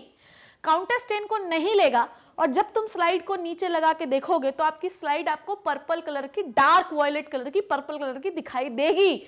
और इसलिए आप कहते हो ग्राम पॉजिटिव बैक्टीरिया वो बैक्टीरिया जो सबसे पहले स्टेन को ही पकड़ के स्टेन ट्रैप कर ले इन between the wall and membrane, और उसके बाद आप कुछ भी करते रहो वो स्टेन को छोड़े ना। तो तुम सैफरन डाल लो, कुछ भी डाल लो, वो स्टेन को छोड़ेगा ही नहीं। तो छोड़ेगा नहीं, तो जब तुम माइक्रोस्कोप के नीचे उसको देखोगे ना तो वो पर्पल ही दिखाई देगा। ऐसे बैक्टीरिया को क्या कहते हो? Gram positive. अब इनके साथ कहानी अलग है। इनके साथ कहानी ये है कि इनकी जो लिपोपॉलीसैकेराइड लेयर होती है इसमें पाए जाते हैं पोरेंस, छिद्र होते हैं ये पोरेंस प्रोटीन। तो इसमें क्या होता है? इसमें ये होता है कि स्टेन हम लोग बीच में भर जरूर लेते हैं, भर देती हूँ स्टेन, तुम्हारा मन है ना देखने का, हम लोग यहाँ पर स्टेन भर जरूर लेंगे, कोई टेंशन नहीं है। पर जैसे ही हम स्लाइड को धोएंगे ना तो इन पोरेंस के माध्यम से सारा जो कलर है वो बाहर हो जाएगा। यहाँ पर कोई पोरेन नहीं है, तो जो कलर है वो वॉल और मेम्ब्रेन के बीच में ट्रैप हो गया है। यहाँ पर लिपोपॉलीसैकेराइड लेयर जो कि सेल वॉल के ऊपर है, उसके ऊपर उसमें छेद है। अब हम सबसे पहले क्रिस्टल वॉलेट डालते हैं, तो क्रिस्टल वॉलेट मटक मटक कर, ठुमक ठुमक कर यहाँ से बाहर हो जाता है क्योंकि छेद है। अब हम लोग वॉलेट डाल दिए, उसके बाद आयोडीन डाले, जैसे ही अल्कोहल डालोगे ना सारा कलर बाहर हो जाएगा। अब ये मेम्ब्रेन फिर से कैसी हो गई बेटा? कलरलेस हो गई। ये मेम्ब्रेन कैसी हो गई अब? ये मेम्ब्रेन कैसी हो गई अब? ओहो, ये मेम्ब्रेन कैसी हो गई? कलरलेस हो गई। अब तुम लास्ट में कौन सा स्टेन डालते हो? सैफरेनिन, जो कि किस कलर का होता है? गुलाबी कलर का होता है। अरे पढ़ा ना, CIES, लास्ट में क्या डालते हैं? सैफरेनिन। सैफरेनिन को डालोगे तो यहां पर अब कोई कलर बचा ही नहीं है क्योंकि छेद के माध्यम से सारा कलर बाहर हो चुका है। अब वो जगह in between the cell wall and cell membrane is blank, खाली है, रिक्त है। अब उसमें जब जैसे ही हमने पिंक स्टेन डालना है तो वो जो जगह है वो कैसी हो जाएगी? कलर्ड। और आपको वॉल कैसी दिखाई देने लगेगी? पिंक, क्योंकि हमने वॉयलेट कलर को धोकर छेद से बाहर कर दिया। यहां नहीं कर पाओगे क्योंकि छेद नहीं, ट्रैप हो गया है कलर यहां पर, और जो कलर है वो बाहर हो जाएगा। और जैसे ही तुम उसमें काउंटर स्टेन डालोगे, आपकी जो नेगेटिव मेम्ब्रेन है वो छेद से पूरा कलर चला जाएगा, और अब आपकी जो बीच का स्पेस है, द वॉल और इन बिटवीन द मेम्ब्रेन, वो गुलाबी हो जाएगा। सो ऐसे बैक्टीरिया जो आपको गुलाबी कलर के दिखाई देते हैं उसे आप कहते हैं ग्राम नेगेटिव बैक्टीरिया, और जो पर्पलिश ब्लूइश कलर के दिखाई देते हैं वो होते हैं ग्राम पॉजिटिव बैक्टीरिया। ठीक है, आज के बाद किसी से कोई पूछना नहीं, ठीक है? चलो, सो वॉल क्लियर हो गई। ये स्क्रीनशॉट ले लिया क्या आप लोगों ने? हाँ, तो ये हो गया ना आपका। अरे कहाँ गए यार? वेयर इट इज, हाँ हियर इट इज। तो ये ले लेना आप और समझ जाना CIE इस प्रोसेस से लेंगे। एथेनॉल एक्ट एज अ डीकलराइजर, वो जितना भी एक्स्ट्रा स्टेन घुसा रहता है उसको बाहर निकालने में काम करता है। अब यहाँ पर एथेनॉल डाल भी दोगे तो ऊपर वाला निकलेगा, अंदर जो ट्रैप हो गया वो बाहर नहीं निकलेगा, इसलिए वो मेरे ब्लू दिखाई देती है। अब मैं क्लियर कर रही हूँ और अब मैं आगे चल रही हूँ। चलो, कहाँ थे अपन? सो सेल वॉल जो होती है वो क्या करती? मेनली फंक्शन किसका है? उसका प्रोटेक्शन करना। ठीक है, वॉल का ये मैंने आपको पहले ही बता दिया था कि वॉल का काम क्या होता है? प्रोटेक्शन करना। ये सेल को बर्स्ट होने, कोलैप्स होने से बचाती है। ठीक है, सेल वॉल रिजिड होती है क्योंकि इसमें एक स्पेशल मॉलिक्यूल पाया जाता है जिसे पेप्टिडोग्लाइकन, म्यूकोपेप्टाइड या म्यूरिन भी कहते हैं। Peptidoglycan made up of mixture of protein and sugar. ठीक है, पेप्टिडोग्लाइकन, शुगर एंड प्रोटीन। ठीक है, नाउ ग्राम पॉजिटिव बैक्टीरिया में look at this, the peptidoglycan is very मोटा। ठीक है, and there is a periplasmic space where the stain get trapped, छुप जाता। अरे अरे अरे, अब उसके ऊपर तुम अल्कोहल डालो, मैं तो नहीं जाऊंगा यहाँ से क्योंकि मैं दोनों के बीच में फंस गया हूं और मेरे को तो जाना ही नहीं, तुम कुछ भी कर लो। ठीक है, और ये हो गई plasma membrane. Look at here the plasma membrane, here periplasmic space are also present, peptidoglycan भी प्रेजेंट है। तो यहाँ पर सेल मेम्ब्रेन और पेप्टिडोग्लाइकन के बीच में भी स्पेस है और लिपोपॉलीसैकेराइड और पेप्टिडोग्लाइकन के बीच में भी स्पेस है। तो जो स्टेन फंसता है वो कहाँ पर फंसता है? In between the lipopolysaccharide and peptidoglycan. तो छेद के माध्यम से आखिरी जो स्टेन है वो फंसा हुआ रहता है और फंसे हुए स्टेन के बाद हमें उसको धोना नहीं पड़ता, उसको ऐसे ही रखो। अगर ग्राम पॉजिटिव होगा तो नहीं लेगा और ग्राम नेगेटिव होगा तो छेद से अंदर आ जाएगा, और वो जो बीच का पेरिप्लाज्मिक स्पेस होता है in between the lipopolysaccharide and peptidoglycan, वहीं पर बैठा रहेगा। माइक्रोस्कोप के नीचे लगाओगे तो पिंकी पिंकी पोंकी दिख रहा है, तो क्या है भैया, ग्राम नेगेटिव, और ब्लू दिख रहा है तो gram positive.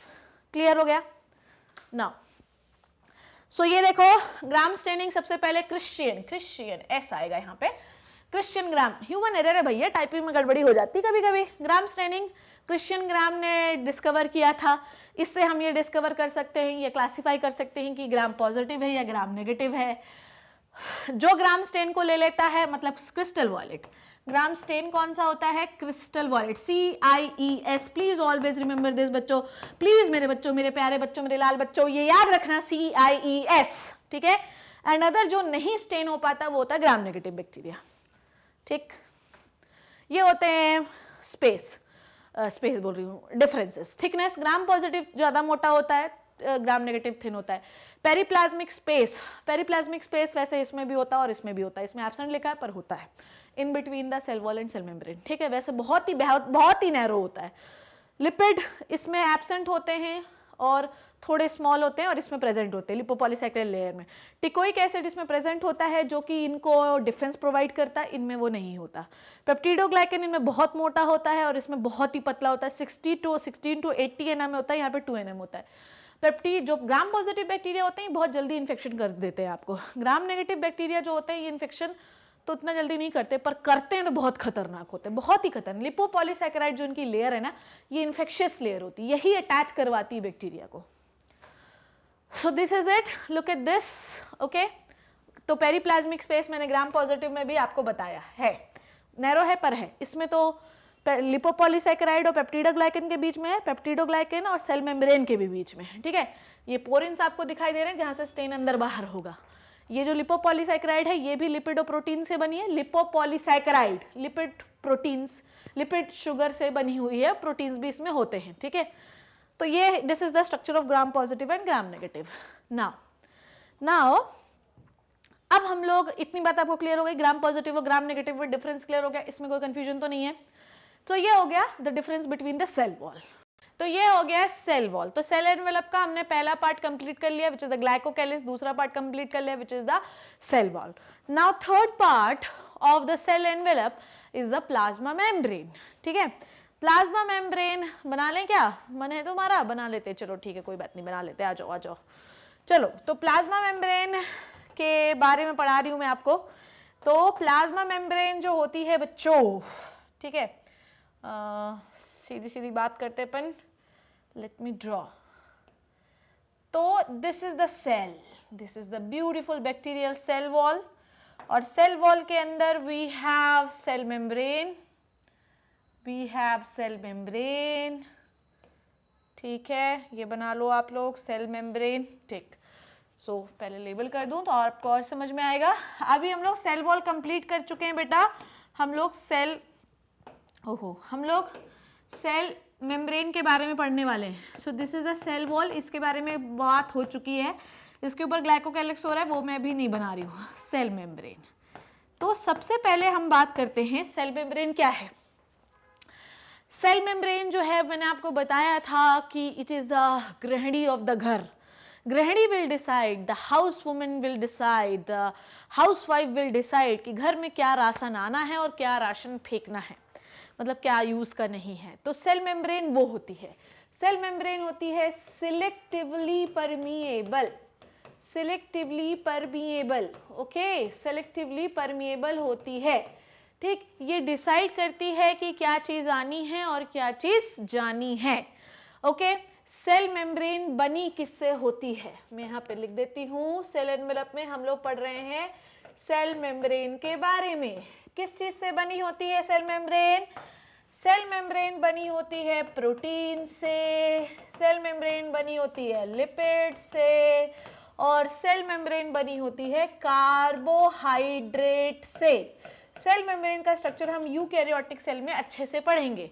Every cell membrane is made up of protein, lipid and carbohydrate, ठीक है, ओके। लिपोप्रोटीन भी इसे हम कह सकते हैं, लिपिड प्लस प्रोटीन का कॉम्बिनेशन भी होता है इसमें। नाउ तो cell membrane is the selectively permeable, बाहर से कौन सी चीज अंदर आनी है और अंदर से कौन सी चीज बाहर जानी है. Who will decide? The cell membrane will decide. ठीक है, चलो थोड़ी डिटेल देख लें कि क्या लिखा हुआ है इसमें. Now, so it is the selectively permeable membrane is similar structure as that of eukaryote. इसलिए भी स्ट्रक्चर यहाँ पे डिटेल में नहीं बात कर रहे हैं. यूकैरियोट्स में हम लोग पूरे प्लाज्मा मेम्ब्रेन के स्ट्रक्चर के बारे में बात करेंगे. ठीक है. नाउ अब मैं आपको यहाँ पर जो अलग सी चीज बतानी है वो मैं आपको बताना चाहती हूँ, जो आप ध्यान से देखेंगे. नाउ यहाँ पर होते हैं कुछ मॉडिफिकेशंस. ठीक है, यहाँ पर ये white colour is not so good, let me use this. हाँ, तो यहाँ पर होते हैं कुछ मॉडिफिकेशंस. ठीक है, प्लाज्मा मेम्ब्रेन के मॉडिफिकेशन के बारे में हम लोग बात कर रहे हैं. ठीक है, so there are some modifications. The modification is called as mesosomes. ठीक है, so प्लाज्मा मेम्ब्रेन जो होती है वो क्या होती है बच्चों, ध्यान से देखोगे. प्लाज्मा मेम्ब्रेन जो होती है वो कहीं कहीं पर ऐसी फोल्डेड हो जाती है. ठीक है, ऐसी फोल्डेड हो जाती है. ओके, फोल्डेड हो जाती है. इस फोल्ड को हम लोग क्या कहते हैं, इस फोल्ड को हम मीसोजोम्स कहते हैं. What we called as mesosomes. ठीक है, ये क्या कहलाते हैं बच्चों, मीसोजोम्स. अब ये जो फोल्ड्स आपको दिखाई दे रहे हैं, it is the invagination of the plasma membrane. आई बात समझ में, पीएम लिख दे रही हूं मैं. ठीक है. नाउ सो प्रोकैरियोटिक जो सेल होती है, देखो एक चीज समझो, बेचारी छोटी सेल है, बेचारी पिद्दी सेल है, बेचारी बेबी सेल है. अब इस बेबी सेल जो है, ध्यान समझो, बेचारी जो क्यूट सी बेबी सेल है, इसके पास माइटोकॉन्ड्रिया नहीं है, इसके पास क्लोरोप्लास्ट नहीं है, इसके पास एंडोप्लाज्मिक रेटिकुलम नहीं है, इसके पास कुछ भी नहीं है, इसके पास कोई स्टोरेज स्ट्रक्चर नहीं है बेचारी के पास. तो इसके लिए कुछ अल्टरनेटिव्स इसको ढूंढने ही पड़ेंगे. अगर ये कोई अल्टरनेटिव ना ढूंढे तो कैसे इसका जीवन चलेगा. तो ये जो मीसोजोम्स है ना बच्चों, ये अल्टरनेटिव है. मीसोजोम्स जो होते हैं, it is equivalent to some organelle of the eukaryotic, जो अभी मैं आपको बताने वाली हूँ. So what is a mesosome, it is the invagination of the plasma membrane. किस किस शेप के हो सकते हैं ये किसी भी शेप के हो सकते हैं, गोल हो सकते हैं, वेजाइकल शेप के हो सकते हैं, टिब्यूलर शेप के हो सकते हैं, लैमिलर शेप के हो सकते हैं, किसी भी शेप के हो सकते हैं. ठीक है. नाउ मीसोजोम के बारे में अब मैं आपको कुछ चीजें बताती हूँ. ठीक है, mesosome is equivalent, mesosome is responsible, यहाँ पे लिख रही हूं मैं, आप ध्यान से देखना. मीसोजोम जो होता है, इट इज रिस्पॉन्सिबल, थोड़ा जल्दी में गड़बड़ हो गया. Mesosome is responsible for the ATP production. ठीक है, अब आप मुझे बताएंगे कि कौन से यूकैरियोटिक सेल में एटीपी प्रोडक्शन कौन करता है. यूकैरियोटिक सेल में हु मेक्स द एटीपी, सीधी सी बात है, द माइटोकॉन्ड्रिया. माइटोकॉन्ड्रिया करता है. यहां पर मीसोजोम क्यों ऐसा बना हुआ है, अब आप मेरी बात को ध्यान से समझना. मीसोजोम जो है, it is the folded structure present inside the cell. It is the invagination of the plasma membrane. तो हम लोग, ये क्या करता है, बहुत सारे काम करता है. ये एटीपी प्रोडक्शन करता है और बहुत सारी सेल्यूलर एक्टिविटीज भी करता है. क्या करता है, सेल्यूलर एक्टिविटीज भी करता है. और हमारे यूकैरियोटिक सेल में सेल्यूलर एक्टिविटी कौन करता है, यूकैरियोटिक सेल में सेल्यूलर एक्टिविटी कौन करता है, यूकैरियोट्स में सेल्यूलर एक्टिविटी करता है. इन यूकैरियोट्स सेम प्रोसेस कौन करता है, माइटोकॉन्ड्रिया. कौन करता है, माइटोकॉन्ड्रिया. ठीक है, तो mesosomes equivalent to the mitochondria, it is equivalent to mitochondria. किसके इक्विवेलेंट है ये, माइटोकॉन्ड्रिया के इक्विवेलेंट हैं. क्योंकि जो काम यूकैरियोटिक में माइटोकॉन्ड्रिया करता है, वही प्रोकैरियोटिक में मीसोजोम्स करते हैं. इतनी बात आपको क्लियर हो गई, इसमें कोई परेशानी तो नहीं. नाउ अगर आप देखें तो मीसोजोम कैसा है, एक फोल्डेड स्ट्रक्चर है. मीसोजोम क्या है, एक फोल्डेड स्ट्रक्चर होता है. मीसोजोम एक फोल्डेड स्ट्रक्चर है. तो ये क्या कर रहा है, बताओ मुझे. अगर एक ऐसा स्ट्रक्चर होता और अगर ऐसा स्ट्रक्चर होता तो किसका सरफेस एरिया ज्यादा होता? डेफिनेट सी बात है इसका सरफेस एरिया ज्यादा है। तो मीसोजोम एक फोल्डेड स्ट्रक्चर होता है जिसकी वजह से जो इनका सरफेस एरिया होता है वो ज्यादा होता है। सरफेस एरिया कैसा है बच्चों? ज्यादा है। Surface area is what? More. Surface area कैसा है? ज्यादा है। तो mesosome is the imagination of the plasma membrane. It is folded structure which increase the surface area. It is responsible for the various cellular activities and ATP production, and it is equivalent to the mitochondria which is usually found into the eukaryotes. इतना clear हो गया? Now, अब मैं चीजों को रब कर रही हूं ताकि मुझे जगह मिल सके, ठीक है? So plasma membrane is the mummy of the house. Mummy will decide कि घर पे कौन सा अचार आएगा, ठीक है? चलो, अब ध्यान से देखो, बिल्कुल ध्यान से देखेंगे हम लोग। देखो, अगर मैं माइटोकॉन्ड्रिया का स्ट्रक्चर बनाऊं तो माइटोकॉन्ड्रिया में भी जो इंटरनल मेम्ब्रेन होती है वो इस तरीके की फोल्डेड होती है, ठीक है? इसको हम लोग क्या कहते हैं? इसको हम लोग कहते हैं क्रिस्टी। सो माइटोकॉन्ड्रिया के इंटरनल मेम्ब्रेन भी कैसी होती है? फोल्डेड होती है, which is called as cristae, ठीक? अब आपने मेरी बात बिल्कुल बिल्कुल ध्यान से समझना। इस फोल्ड वाली मेम्ब्रेन में क्या प्रेजेंट होते हैं? ध्यान से देखो, इस फोल्ड वाली मेम्ब्रेन में क्या प्रेजेंट होते हैं? इस फोल्ड वाली मेम्ब्रेन में प्रेजेंट होते हैं बहुत सारे एंजाइम्स। क्या प्रेजेंट होते हैं? बहुत सारे एंजाइम्स, बहुत सारे कैरियर प्रोटीन्स, ठीक है? ये कैरियर प्रोटीन्स और एंजाइम्स का क्या इस्तेमाल है? ये कैरियर प्रोटीन और एंजाइम्स का इस्तेमाल होता है एटीपी बनाने में। किस चीज में इस्तेमाल होता है? एटीपी बनाने में। अब बहुत सारे लोग ये सोच रहे होंगे कि अभी मैडम माइटोकॉन्ड्रिया क्यों पढ़ाने लगी है? जब तुमको बोल दिया है कि ये जो आपका मीसोजोम है it is equivalent to the mitochondria, तो थोड़ा माइटोकॉन्ड्रिया के बारे में भी तो जान लो, आगे अपन लोग उसके बारे में पढ़ेंगे। तो एटीपी प्रोडक्शन करने में काम करता है। इसको कलेक्टिवली हम इलेक्ट्रॉन ट्रांसपोर्ट चेन भी कह सकते हैं, ठीक है? नाउ अब ध्यान से समझना, माइटोकॉन्ड्रिया में होता क्या है? माइटोकॉन्ड्रिया में एग्जैक्टली क्या होता है, ठीक? माइटोकॉन्ड्रिया में एग्जैक्टली क्या चीजें होती हैं? माइटोकॉन्ड्रिया में होता है सेल्यूलर रेस्पिरेशन, ठीक है? एग्जैक्टली माइटोकॉन्ड्रिया में कौन सी चीज होती है? Cellular respiration. मैं इसको सारी चीजें रब कर दे रही हूं। अब आप ध्यान से समझना, माइटोकॉन्ड्रिया में क्या होता है? माइटोकॉन्ड्रिया में होता है सेल्यूलर रेस्पिरेशन, ठीक है? सेल्यूलर रेस्पिरेशन, ठीक है? अब माइटोकॉन्ड्रिया में सेल्यूलर रेस्पिरेशन जो है वो किसकी मदद से होगा? माइटोकॉन्ड्रिया में सेल्यूलर रेस्पिरेशन किसकी मदद से होता है? एंजाइम्स की मदद से। एंजाइम कहाँ प्रेजेंट होते हैं? फोल्ड्स में। The fold is called as cristae, ठीक है? इन फोल्ड्स में होता क्या है एग्जैक्टली? इन फोल्ड्स में क्या होता है? जो ग्लूकोज होता है वो अल्टीमेटली किस में टूटता है? CO2 में, H2O में और ATP में, ठीक है?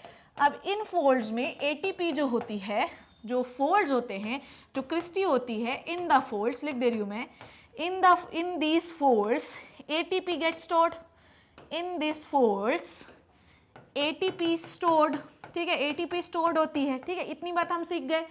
तो हमने क्या सीखा कि जो सेलुलर रेस्पिरेशन कहाँ होता है? क्रिस्टी में। कहाँ होता है? क्रिस्टी में, ठीक है? अब ये जो क्रिस्टी, ये भी क्रिस्टी लिखा हुआ है, क्रिस्टी में क्या होते हैं? एंजाइम्स, जिनको आप इलेक्ट्रॉन ट्रांसपोर्ट चेन कहते हैं। इन एंजाइम्स की मदद से ग्लूकोज कंप्लीटली टूट जाता है CO2, H2 और ATP में। This is called as cellular respiration. और ATP जो होता है वो उन फोल्ड्स में स्टोर रहता है। सेम कंडीशन विद दिस बच्चों। हाँ, कहाँ? अभी तो फिर मुझे वापस से बनाना पड़ेगा। So same condition with this ना, same condition with this also. So this is the cell wall, ठीक है? मैं जल्दी जल्दी से बना रही हूँ ताकि आपको क्लियर कर सकूँ। And this is the folds, ठीक है? दिस इज द फोल्ड्स, बिल्कुल ध्यान से समझेंगे। These are the folds, okay? So these are the folds, ठीक है? अब आपको क्या देखना है कि यहाँ पर भी क्या पाए जाते हैं बच्चों? यहाँ पर भी ऐसे ही एंजाइम्स और प्रोटीन्स पाए जाते हैं, ठीक है? दो कलर से बना देती हूँ। सो यहाँ पर भी एंजाइम्स और प्रोटीन्स पाए जाते हैं, दो ही जगह बना दे रही हूँ, ठीक है? सो ये क्या है? एंजाइम्स और प्रोटीन, एंजाइम्स एंड प्रोटीन, ठीक है? ये एंजाइम्स और प्रोटीन क्या करते हैं बताओ? ये एंजाइम्स और प्रोटीन जो होते हैं ये कार्बोहाइड्रेट को तोड़ते हैं यहाँ पर, ठीक है? ये है क्या चीज? अभी क्या पढ़ रहे हैं हम लोग? मीसोजोम के बारे में, ठीक है? मीसोजोम में बिल्कुल एग्जैक्टली माइटोकॉन्ड्रिया जैसा वर्क होगा। तो एंजाइम और प्रोटीन कार्बोहाइड्रेट को तोड़ते हैं, यहाँ पर कार्बोहाइड्रेट ब्रेकडाउन होता है, ठीक है? क्या होता है? कार्बोहाइड्रेट ब्रेकडाउन होता है, ठीक है? सो यहां पर क्या होती है, सारी सेल्यूलर एक्टिविटी होती है। यहां पर क्या होता है एग्जैक्टली, सेल्यूलर रेस्पिरेशन लिख देती हूँ, सेल्यूलर रेस्पिरेशन होता है, ठीक है, जिससे क्या निकलती है बेटा, सेल्यूलर रेस्पिरेशन से निकलती है एटीपी, और सब जगह यहाँ पर एटीपी स्टोर हो जाती है। काय के लिए, बेचारा तुमको क्या लगता है कि बेचारा छोटा है, कुचला हुआ है, बेबी है, तो क्या इसके पास कोई प्रोसेस नहीं होता होगा? अरे क्यों नहीं होता होगा? तो यहाँ पर जो मीसोजोम है वो एक बहुत ही बड़ा रोल प्ले करते हैं, बहुत बड़ा role, as in they have folds which is called the mesosomes is a folded structure which has the fold which increase the surface area, which accommodates some enzymes and protein. The enzymes and protein into the cristae of the mitochondria of the eukaryotes called as electron transport chain, which helps in the breakdown of the glucose into the ATP so that they can store the ATP in the mesosome or they can release the ATP into the cytoplasm for the cellular activities. Now अब आपने मेरी बात ध्यान से समझना है। देखो, अब बैक्टीरिया जो है वो हेटेरोट्रॉफिक और ऑटोट्रॉफिक दोनों हो सकता है। अब भैया ऐसा है कि यूकैरियोटिक सेल में तो क्लोरोफिल को स्टोर करने के लिए क्लोरोप्लास्ट बना रखा है, पर इनके साथ क्या है, इनके पास तो कोई सेल ऑर्गेनल ही नहीं है, तो क्या करें? तो क्या करें? नहीं मुझे बताओ, क्या ये मर जाएं? नहीं मरेंगे ना। तो इनके पास भी होना चाहिए कुछ क्लोरोफिल स्टोर करने के लिए। तो यहाँ पर ये जो फोल्डेड स्ट्रक्चर होते हैं मीसोजोम, कौन से कलर से बनाऊं, कौन सा पसंद है तुम्हें? ब्लू से बनाती हूँ, स्काई ब्लू से, ठीक है। तो यहाँ पर ये जो क्लोरोफिल नहीं दिखाई दे रहा होगा, चलो यहाँ पर ये देखो, यहाँ पे बना दे रही हूँ मैं। सो ये जो फोल्ड आपको दिखाई दे रहे हैं, इसकी इस जगह पर क्लोरोफिल स्टोर हो जाते हैं, ठीक है, इसकी इस जगह पर क्लोरोफिल स्टोर हो जाते हैं, ठीक है। And this structure is called as chromatophore, this structure is called as chromatophore. ध्यान से समझिए, प्लाज्मा मेम्ब्रेन के फोल्ड्स में कुछ क्लोरोफिल स्टोर हो जाते हैं, स्टोरेज ऑफ कलर लिख देती हूँ ताकि क्लोरोफिल के अलावा भी बहुत सारे कलर हो सकते हैं। तो यहाँ पर ये जो फोल्ड्स होते हैं इनको हम क्रोमैटोफोर कहते हैं। ये जो फोल्ड्स होते हैं प्लाज्मा मेम्ब्रेन के ही फोल्ड्स होते हैं जहाँ पर आपके क्लोरोफिल स्टोर हो जाते हैं, इसे हम क्रोमैटोफोर कहते हैं। सो मीसोजोम जो होता है, it is the folds of the structure, chromatophore folds of the structure. तो इन सब में स्टोरेज होता है क्लोरोफिल का। नाउ इतनी बात आपको क्लियर हो गई, इसमें कोई कंफ्यूजन, कोई परेशानी तो नहीं है। You know the role of the mesosome. Now आगे बात करते हैं, लिखा क्या हुआ मैं अब सब रब कर रही हूँ, अब ध्यान से समझिएगा। क्या लिखा है देखिए, a special membranous structure called as mesosome which is formed by the invagination of the plasma membrane into the cell। कैसे बना? प्लाज्मा मेम्ब्रेन अंदर धस गई, उससे बना। Extension are in the form of vesicle, tubules और लैमेली। किसी भी form में हो सकता है, ऐसा हो सकता है, ऐसा हो सकता है, ऐसा हो सकता है, किसी भी फॉर्म में एक्सटेंशन हो सकता है, ठीक है। It helps in the cell wall formation, cell wall formation में भी इसका इस्तेमाल होता है।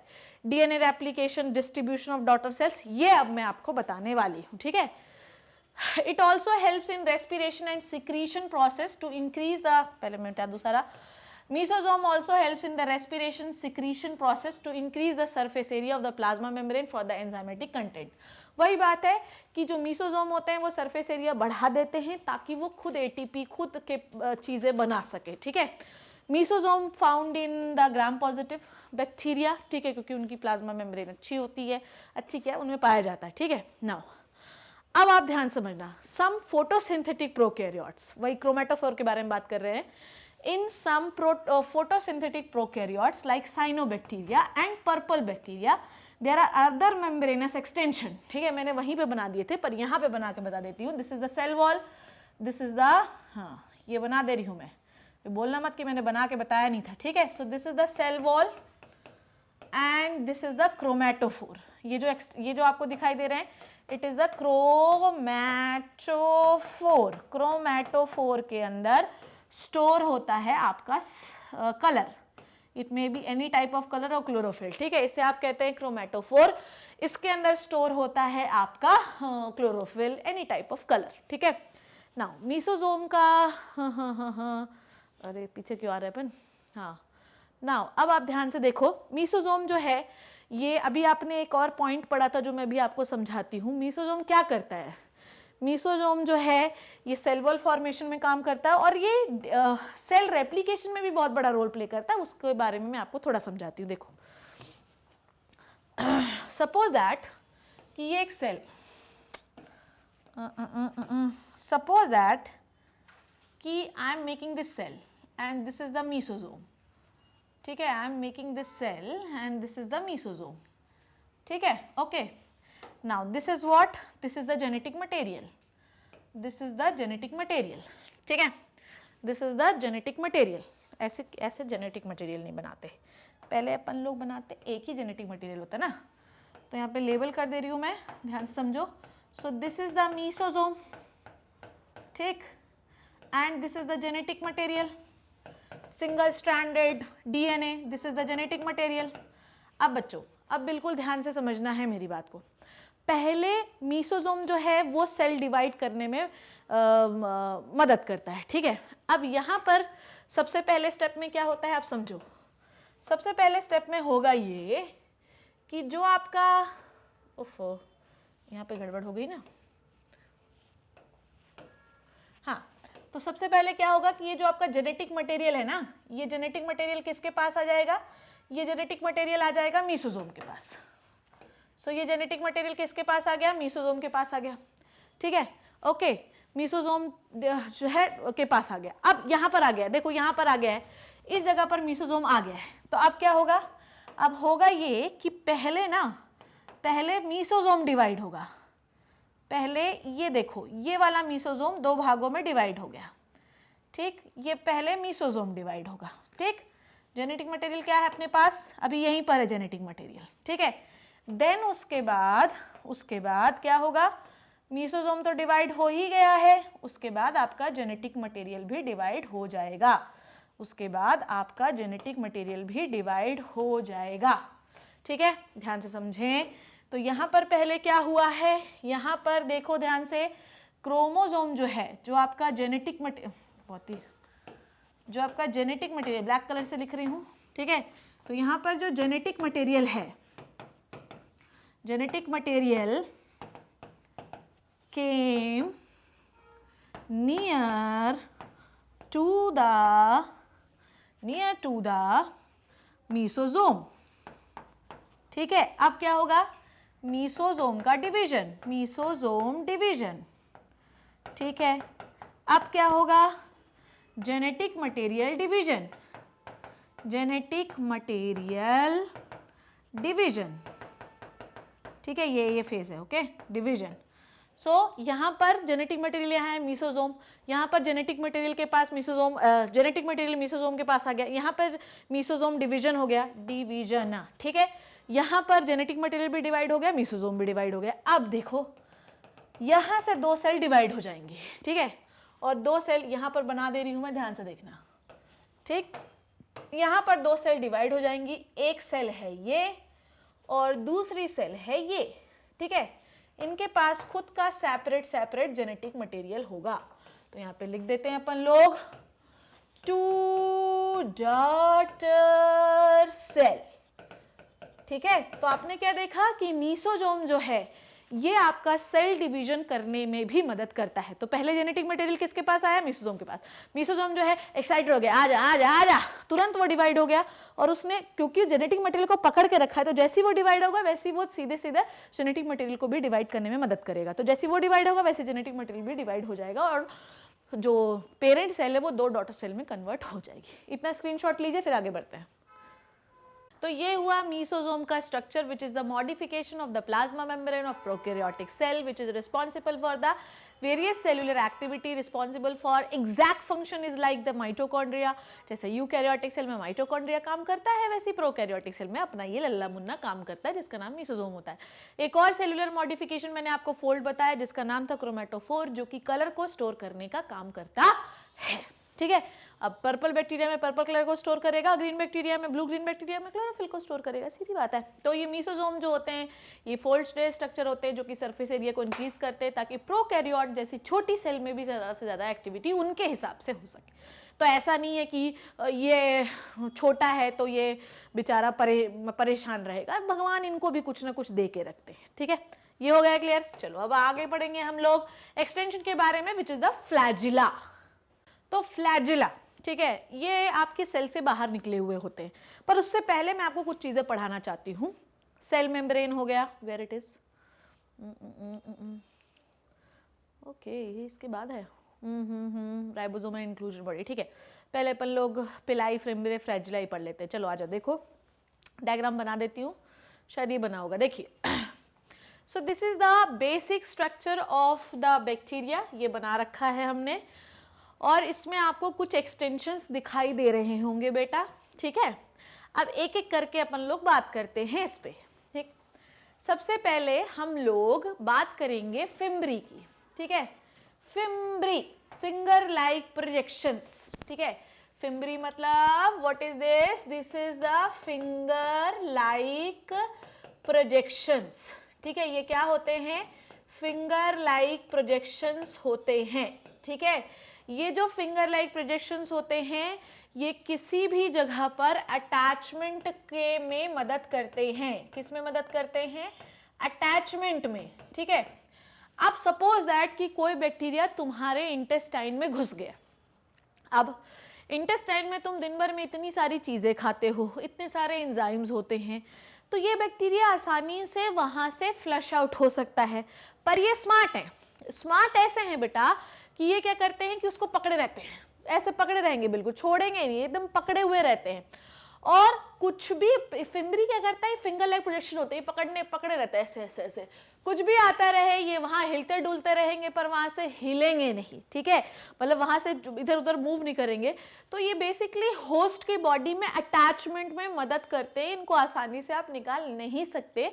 ये छोटे स्ट्रक्चर होते हैं पर बहुत सारे होते हैं, helps in the attachment in the host body, that's it.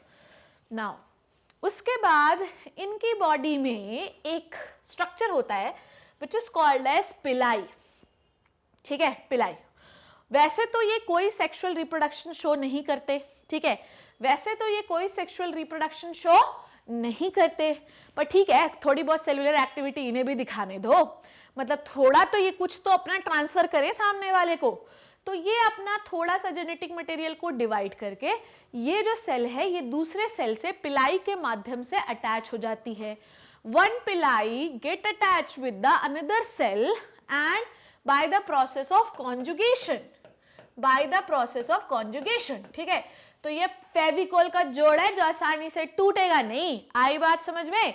तो इनके बॉडी के ऊपर ऐसे स्ट्रक्चर पाए जाते हैं विच इज कॉल्ड एज पिलाई। पिलाई दम सजाकर होस्ट के मतलब जो दूसरा बैक्टीरियल सेल है उससे अटैच जाता है, और ये अपना जेनेटिक मटेरियल अंदर रेप्लिकेट करके जो कॉपी बनी होती है वो दूसरे सेल को प्रोवाइड कर देता है। तो इससे इनका थोड़ा सा मॉर्फोलॉजिकली डिफरेंट हो जाता है, पर बहुत ज्यादा कोई फर्क नहीं पड़ता, क्योंकि ये जनरली जो है एक जैसे एक सेक्सुअल रिप्रोडक्शन शो करते हैं। तो सेक्सुअल रिप्रोडक्शन नहीं शो करते हैं, और शो करेंगे भी तो bye the process of conjugation. और पिलाइज जो होते हैं वो सेक्सुअल रिप्रोडक्शन करने में मदद करते हैं। Pili helps in the making of conjugation tube. There are 6 pili, HFR plus, HFR minus, वो हम बाद में पढ़ेंगे, ठीक है। Now they have extension called as flagella. Flagella इधर भी हो सकते हैं, हो सकता है इधर हो, दोनों साइड हो, पूरे बॉडी में हो। So there are अलग अलग different types of arrangement of flagella present into the cell. Flagella जो होता है वो basically movement के लिए जाना जाता है। Flagella it is meant for the movement, that's it. ये basically मूवमेंट के लिए माना जाता है। फ्लैजिला के माध्यम से ही कोई सेल मूव कर पाती है। फ्लैजिला का अरेंजमेंट हम लोग सेल डिवीजन में पढ़ेंगे, ठीक है। फ्लैजिला 9+2 अरेंजमेंट का होता है। फ्लैजिला नेकेड होता है, इसके ऊपर कोई सेल मेम्ब्रेन नहीं होती है। सो फिम्ब्री, पिलाई, फ्लैजिला, हो सकता है कि इनके ऊपर कुछ और अरेंजमेंट भी पाए जाए। बहुत ही छोटे छोटे छोटे छोटे छोटे छोटे छोटे छोटे होते, इनको आप सीलिया कहते हो। क्या कहते हो? सीलिया। So they have locomotory organ, flagella and cilia. They have pili for the sexual conjugation. They have fimbri for the attachment into the host body. Now there is another structure called as plasmid. वो मैं अब आपको बताने वाली। पहले detail पढ़ लें। Flagella देखो, सो बैक्टीरियल सेल में भी मोटाइल और नॉन मोटाइल। अगर ये मोटाइल हैं तो इनके पास एक एक्सटेंशन पाया जाता है जिसे कहते हैं फ्लैजिला। फ्लैजिला नेकेड होता है, फ्लैजिला किसी भी प्रकार का मूवमेंट हो सकता है, या तो ये ऐसा ऐसा मूवमेंट करवा सकता है सेल को, या तो ये ऐसा ऐसा मूवमेंट करवा सकता है, जो कि दिया हुआ है। फ्लैजिला के 3 पार्ट होते हैं, जैसे कि देखेंगे आप नेक्स्ट स्लाइड में, फिलामेंट, हुक और बेसल बॉडी। फिलामेंट, हुक और basal body. So this is the basal body, ठीक है, और ये हो गया hook and this is the filament, ठीक है। So there are 3 parts of the this is the flagella and this is the cilia. Cilia का मूवमेंट हमेशा ऐसा, फ्लैजिला का मूवमेंट ऐसा होता है, सीलिया का मूवमेंट ऐसा लगता है कि कोई ऐसे ऐसे ऐसे चुड़ा ले। तो देखो सीलिया, फ्लैजिला मूवमेंट ऐसा, सीलिया मूवमेंट ऐसा, ठीक है। चलो now, so there are 3 parts of flagella, filament, hook and basal body, ठीक है। ये एक हॉलो सिलेंड्रिकल स्ट्रक्चर होता है जो कि फ्लैजिलिन प्रोटीन से बना होता है, ठीक। फ्लैजिलिन प्रोटीन ये नहीं है, पर फिर ठीक है, पढ़ लो, कोई दिक्कत नहीं। नाउ प्लाज्मा मेम्ब्रेन के सरफेस पे एक और स्ट्रक्चर होता है विच इज कॉल्ड एज पिलाई और फिम्ब्री। क्या कहलाते हैं बेटा वो? पिलाई और फिम्ब्री। तो पिलाई और fimbriae do not play any role in the motility. Pili is a elongated tubular hard structure which is made up of pillin protein. True pili only in the gram-negative bacteria. So they involved in the mating process by the conjugation. They involved in the conjugation.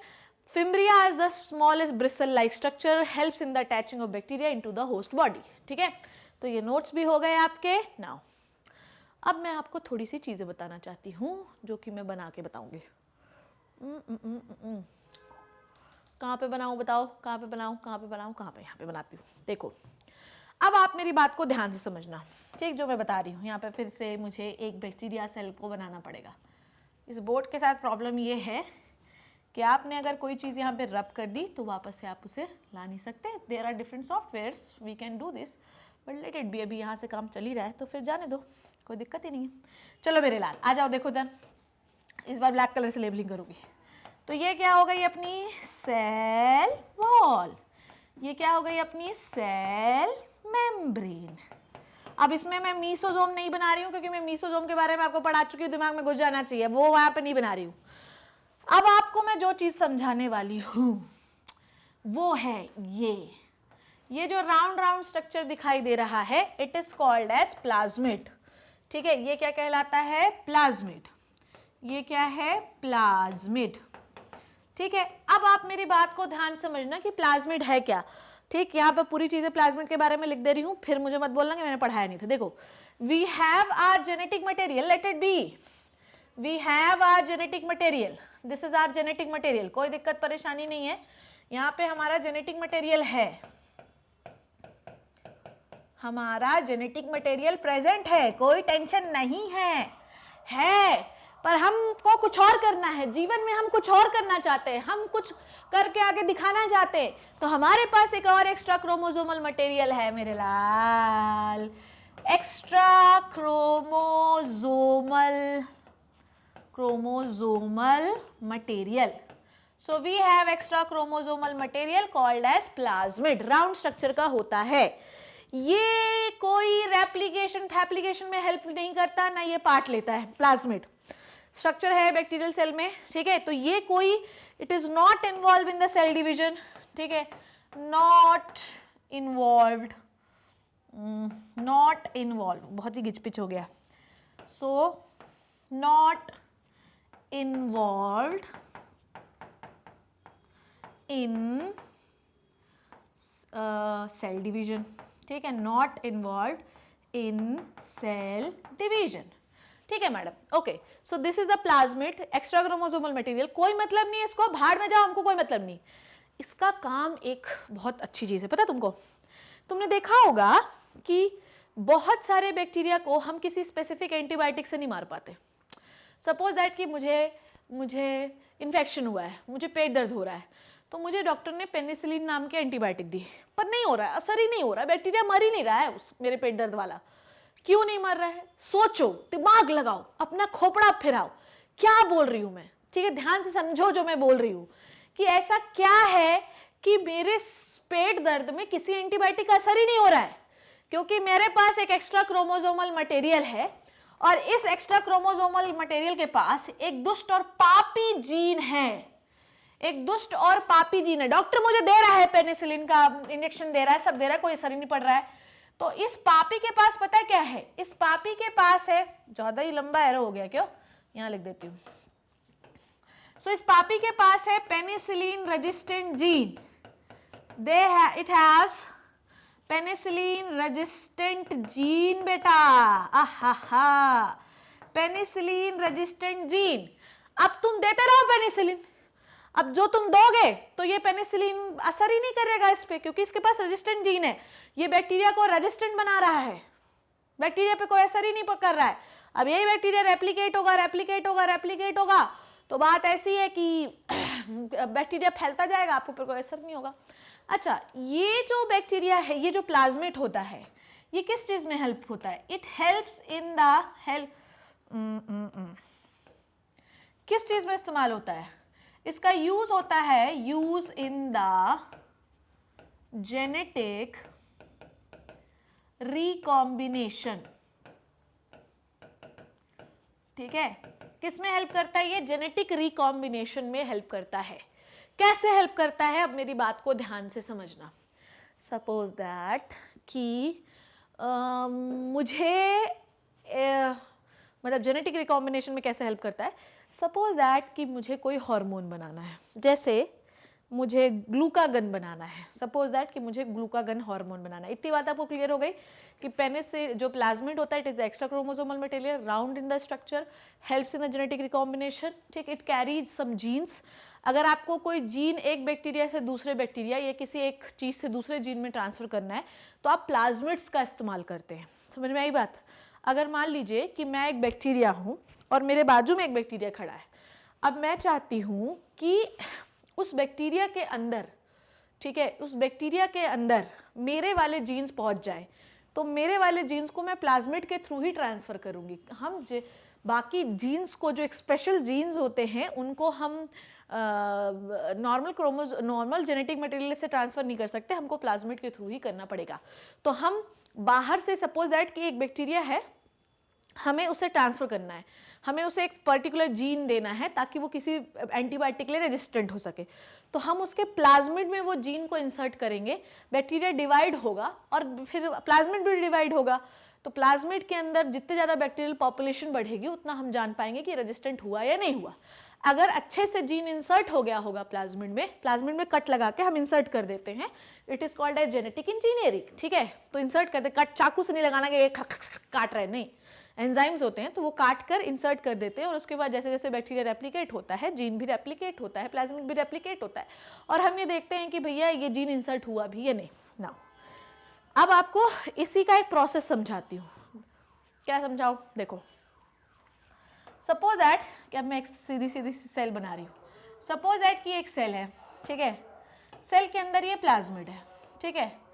अब इस plasmid के अंदर मैंने insert कर दिया, इस plasmid के अंदर मैंने इंसर्ट कर दिया, क्या इंसर्ट किया, मैंने इंसर्ट कर दिया ग्लूकागन प्रोड्यूसिंग जीन। ठीक है, जीन देखो डबल ई लिख रही हूं मैं जीन में, ठीक है। तो ग्लूकागन प्रोड्यूसिंग जीन मैंने इंसर्ट कर दिया। अब ये बैक्टीरिया जो है 1 से 2 बनेगा, 2 से 4 बनेगा, ठीक है, 4 से ये और भी बहुत सारे बनेंगे, बनेंगे कि नहीं बनेंगे, अरे बोलो ना, बनेंगे, बहुत सारे बनेंगे। अब उसके बाद क्या होगा, ये जो जेनेटिक मटेरियल है, इसके पास भी ग्लूकागन वाला जीन आएगा, इन सब के पास ग्लूकागन वाले जीन आएंगे, इनके प्लाज्मिड के पास आएंगे कि नहीं आएंगे, अरे बोलो, आएंगे कि नहीं आएंगे, हाँ मैडम आएंगे, ठीक है, आएंगे। जीन बना दूँ थोड़ा सा मैं, सो इनके पास भी ग्लूकागन प्रोड्यूसिंग जीन, इसके पास भी, इसके पास भी, इसके पास भी, इसके पास भी, सबके पास, ठीक है, सबके पास आ गया। ये हमारी फाइनल जनरेशन है, this is our final generation, ये अपनी क्या है, फाइनल जनरेशन।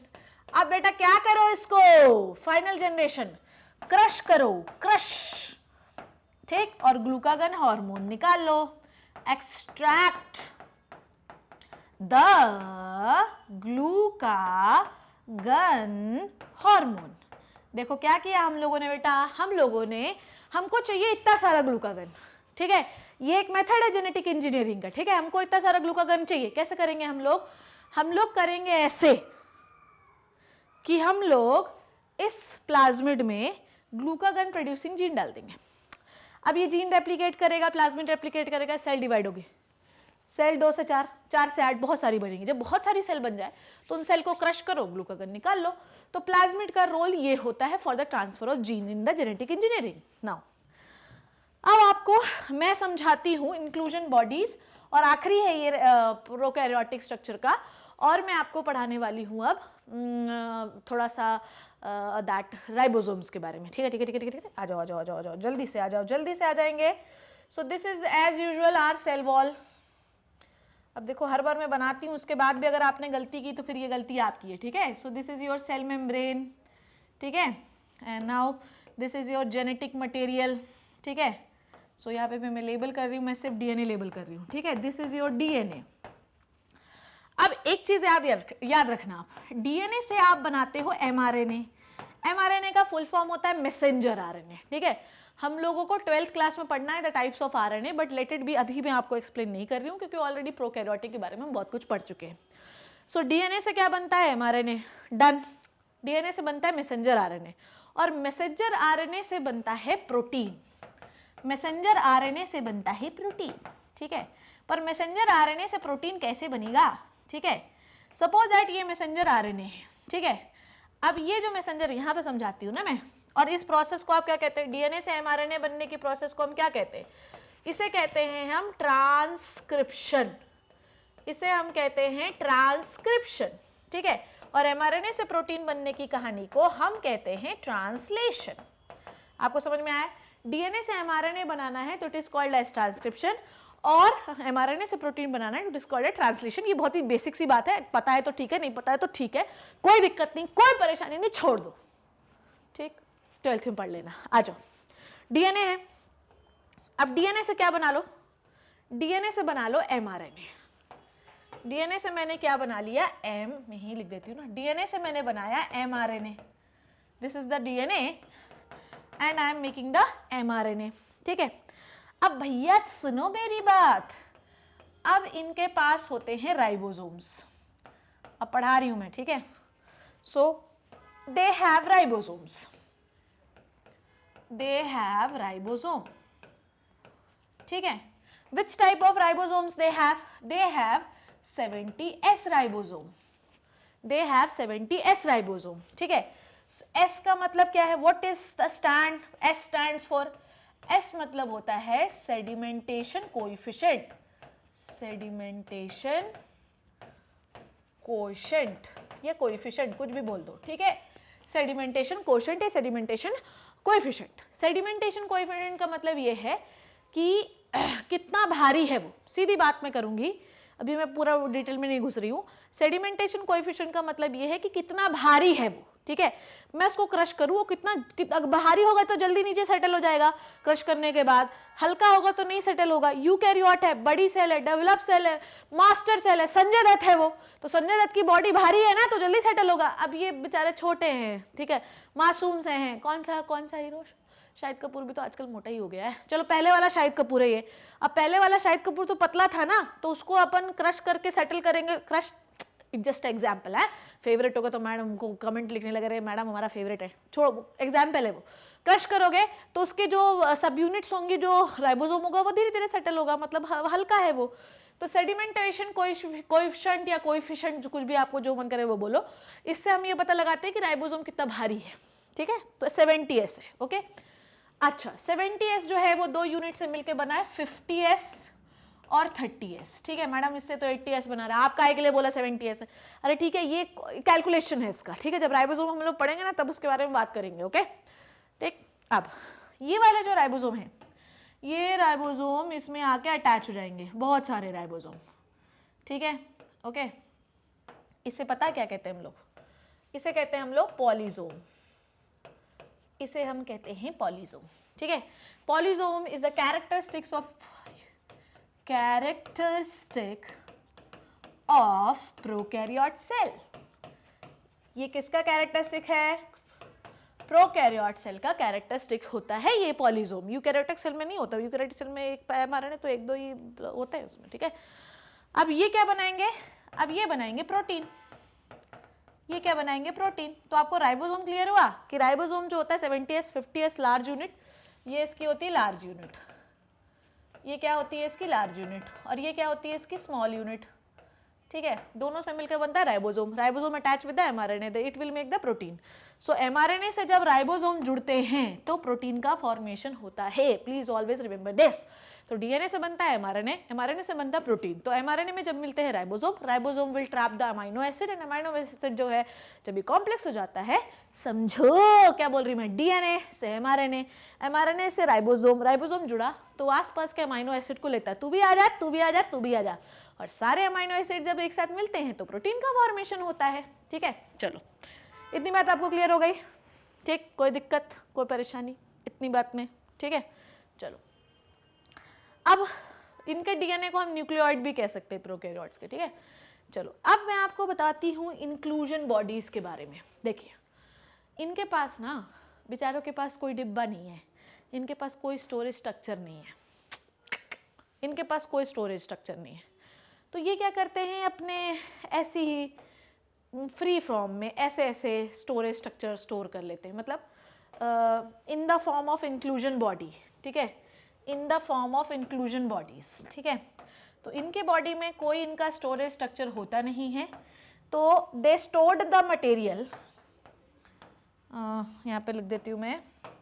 सो इनके पास कोई स्टोरेज स्ट्रक्चर नहीं है, so they stored the material, they stored the material in the form of, in है ना, वो in है बेटा, in material in the form of inclusion bodies, ठीक है।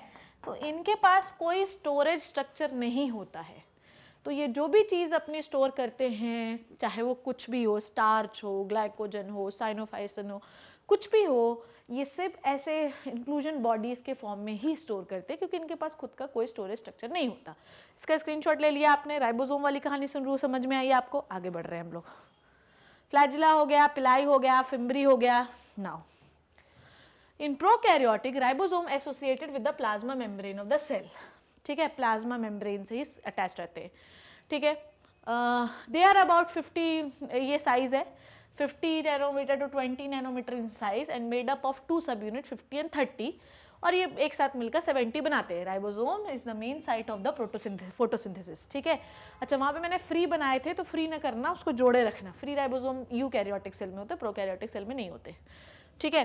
तो फिर several ribosome may attach to the single RNA, it is called as polysome or polyribosome, ठीक है। राइबोसोम और polysome translate mRNA into the protein, ठीक है। so this is the 30s, this is the 50s, it will make the 80s 70s, sorry मैंने अभी समझा रही, तो मैं ही गलत बोलती थी। चलो, so last is the inclusion bodies. Reserve material in the prokaryotic cell are stored in the cytoplasm in the form of inclusion bodies, क्योंकि इनके पास कोई स्टोरेज स्ट्रक्चर नहीं होता, ठीक है। ये जो इंक्लूजन बॉडी, इनके पास कोई मेम्ब्रेन फेम्ब्रेन नहीं होते, ये फ्री फॉर्म में इधर उधर घूमते रहते। अब इंक्लूजन बॉडीज में हम क्या क्या स्टोर करते हैं, we can store so many thing. Free form में भी है राइबोसोम, ठीक, बाउंड फॉर्म में भी, फ्री फॉर्म में भी। सो this is the capsule which is the part of the glycocalyx, ठीक है। Cell wall, cell membrane, naked DNA, cytoplasm, and this is the inclusion bodies. Now what we have to learn कि क्या क्या store करते हैं inclusion body में। Phosphate store करते हैं, साइनोफाइसिन स्टार्च, ग्लाइकोजन, ठीक है, पॉलीहाइड्रोक्सी ब्यूटारेट, सल्फर स्टोर करते हैं, gas vacuoles are found in the blue green algae. पर तो vacuoles is a inclusion body. Vacuoles मतलब गैस वैक्यूल्स, जो कि बैक्टीरिया में वाले वैक्यूल, नॉट प्लांट वाले वैक्यूल मत कंसिडर कर लेना। छोटी छोटी वैक्यूल लाइक स्ट्रक्चर होते हैं जो कि अलग अलग चीज़ों को स्टोर करते हैं। It may be starch, it may be glycogen, it may be polyhydroxy butyrate, ठीक है, बहुत सारी चीज़ें होती हैं। So this is all about the prokaryotic cell which we have learn in this class. पूरी क्लास में हमने क्या सीखा मैं आपको बता दूं एक बार, तो क्लियर हो जाएगा। प्रोकैरियोटिक सेल में सबसे पहले हम लोगों ने एक जनरलाइज स्ट्रक्चर सीखा, फिर हमने उसका सेल एनवेलप सीखा। सेल एनवेलप को हम 3 पार्ट में डिवाइड करते हैं, glycocalyx, cell wall and plasma membrane, ठीक है। और फिर हमने इसका डिटेल में स्ट्रक्चर पढ़ा, फिर हमने उसके एक्सटेंशन पढ़े, फ्लैजिला, सीलिया, पिलाई, फिम्ब्री, फिर हमने राइबोसोम, प्लाज्मिड और इंक्लूजन बॉडीज के बारे में पढ़ा. So this is all about the prokaryotic cell जो आज हमने आज की क्लास में पढ़ा. प्रोकैरियोटिक सेल में सब कुछ मैंने आपको पढ़ा दिया, इसके अलावा कुछ भी नहीं आएगा, ये मेरी गारंटी है. So I hope you learned and enjoyed the video and I am getting so much tired. So next class में मैं आपको इसका NCERT पार्ट पढ़ा दूंगी, तो ये प्रोकैरियोटिक कंप्लीट हो जाएगा. Then we'll start eukaryotic cell with the cell organelle. So तब तक घर पे रहिए, सेफ रहिए, अपना ध्यान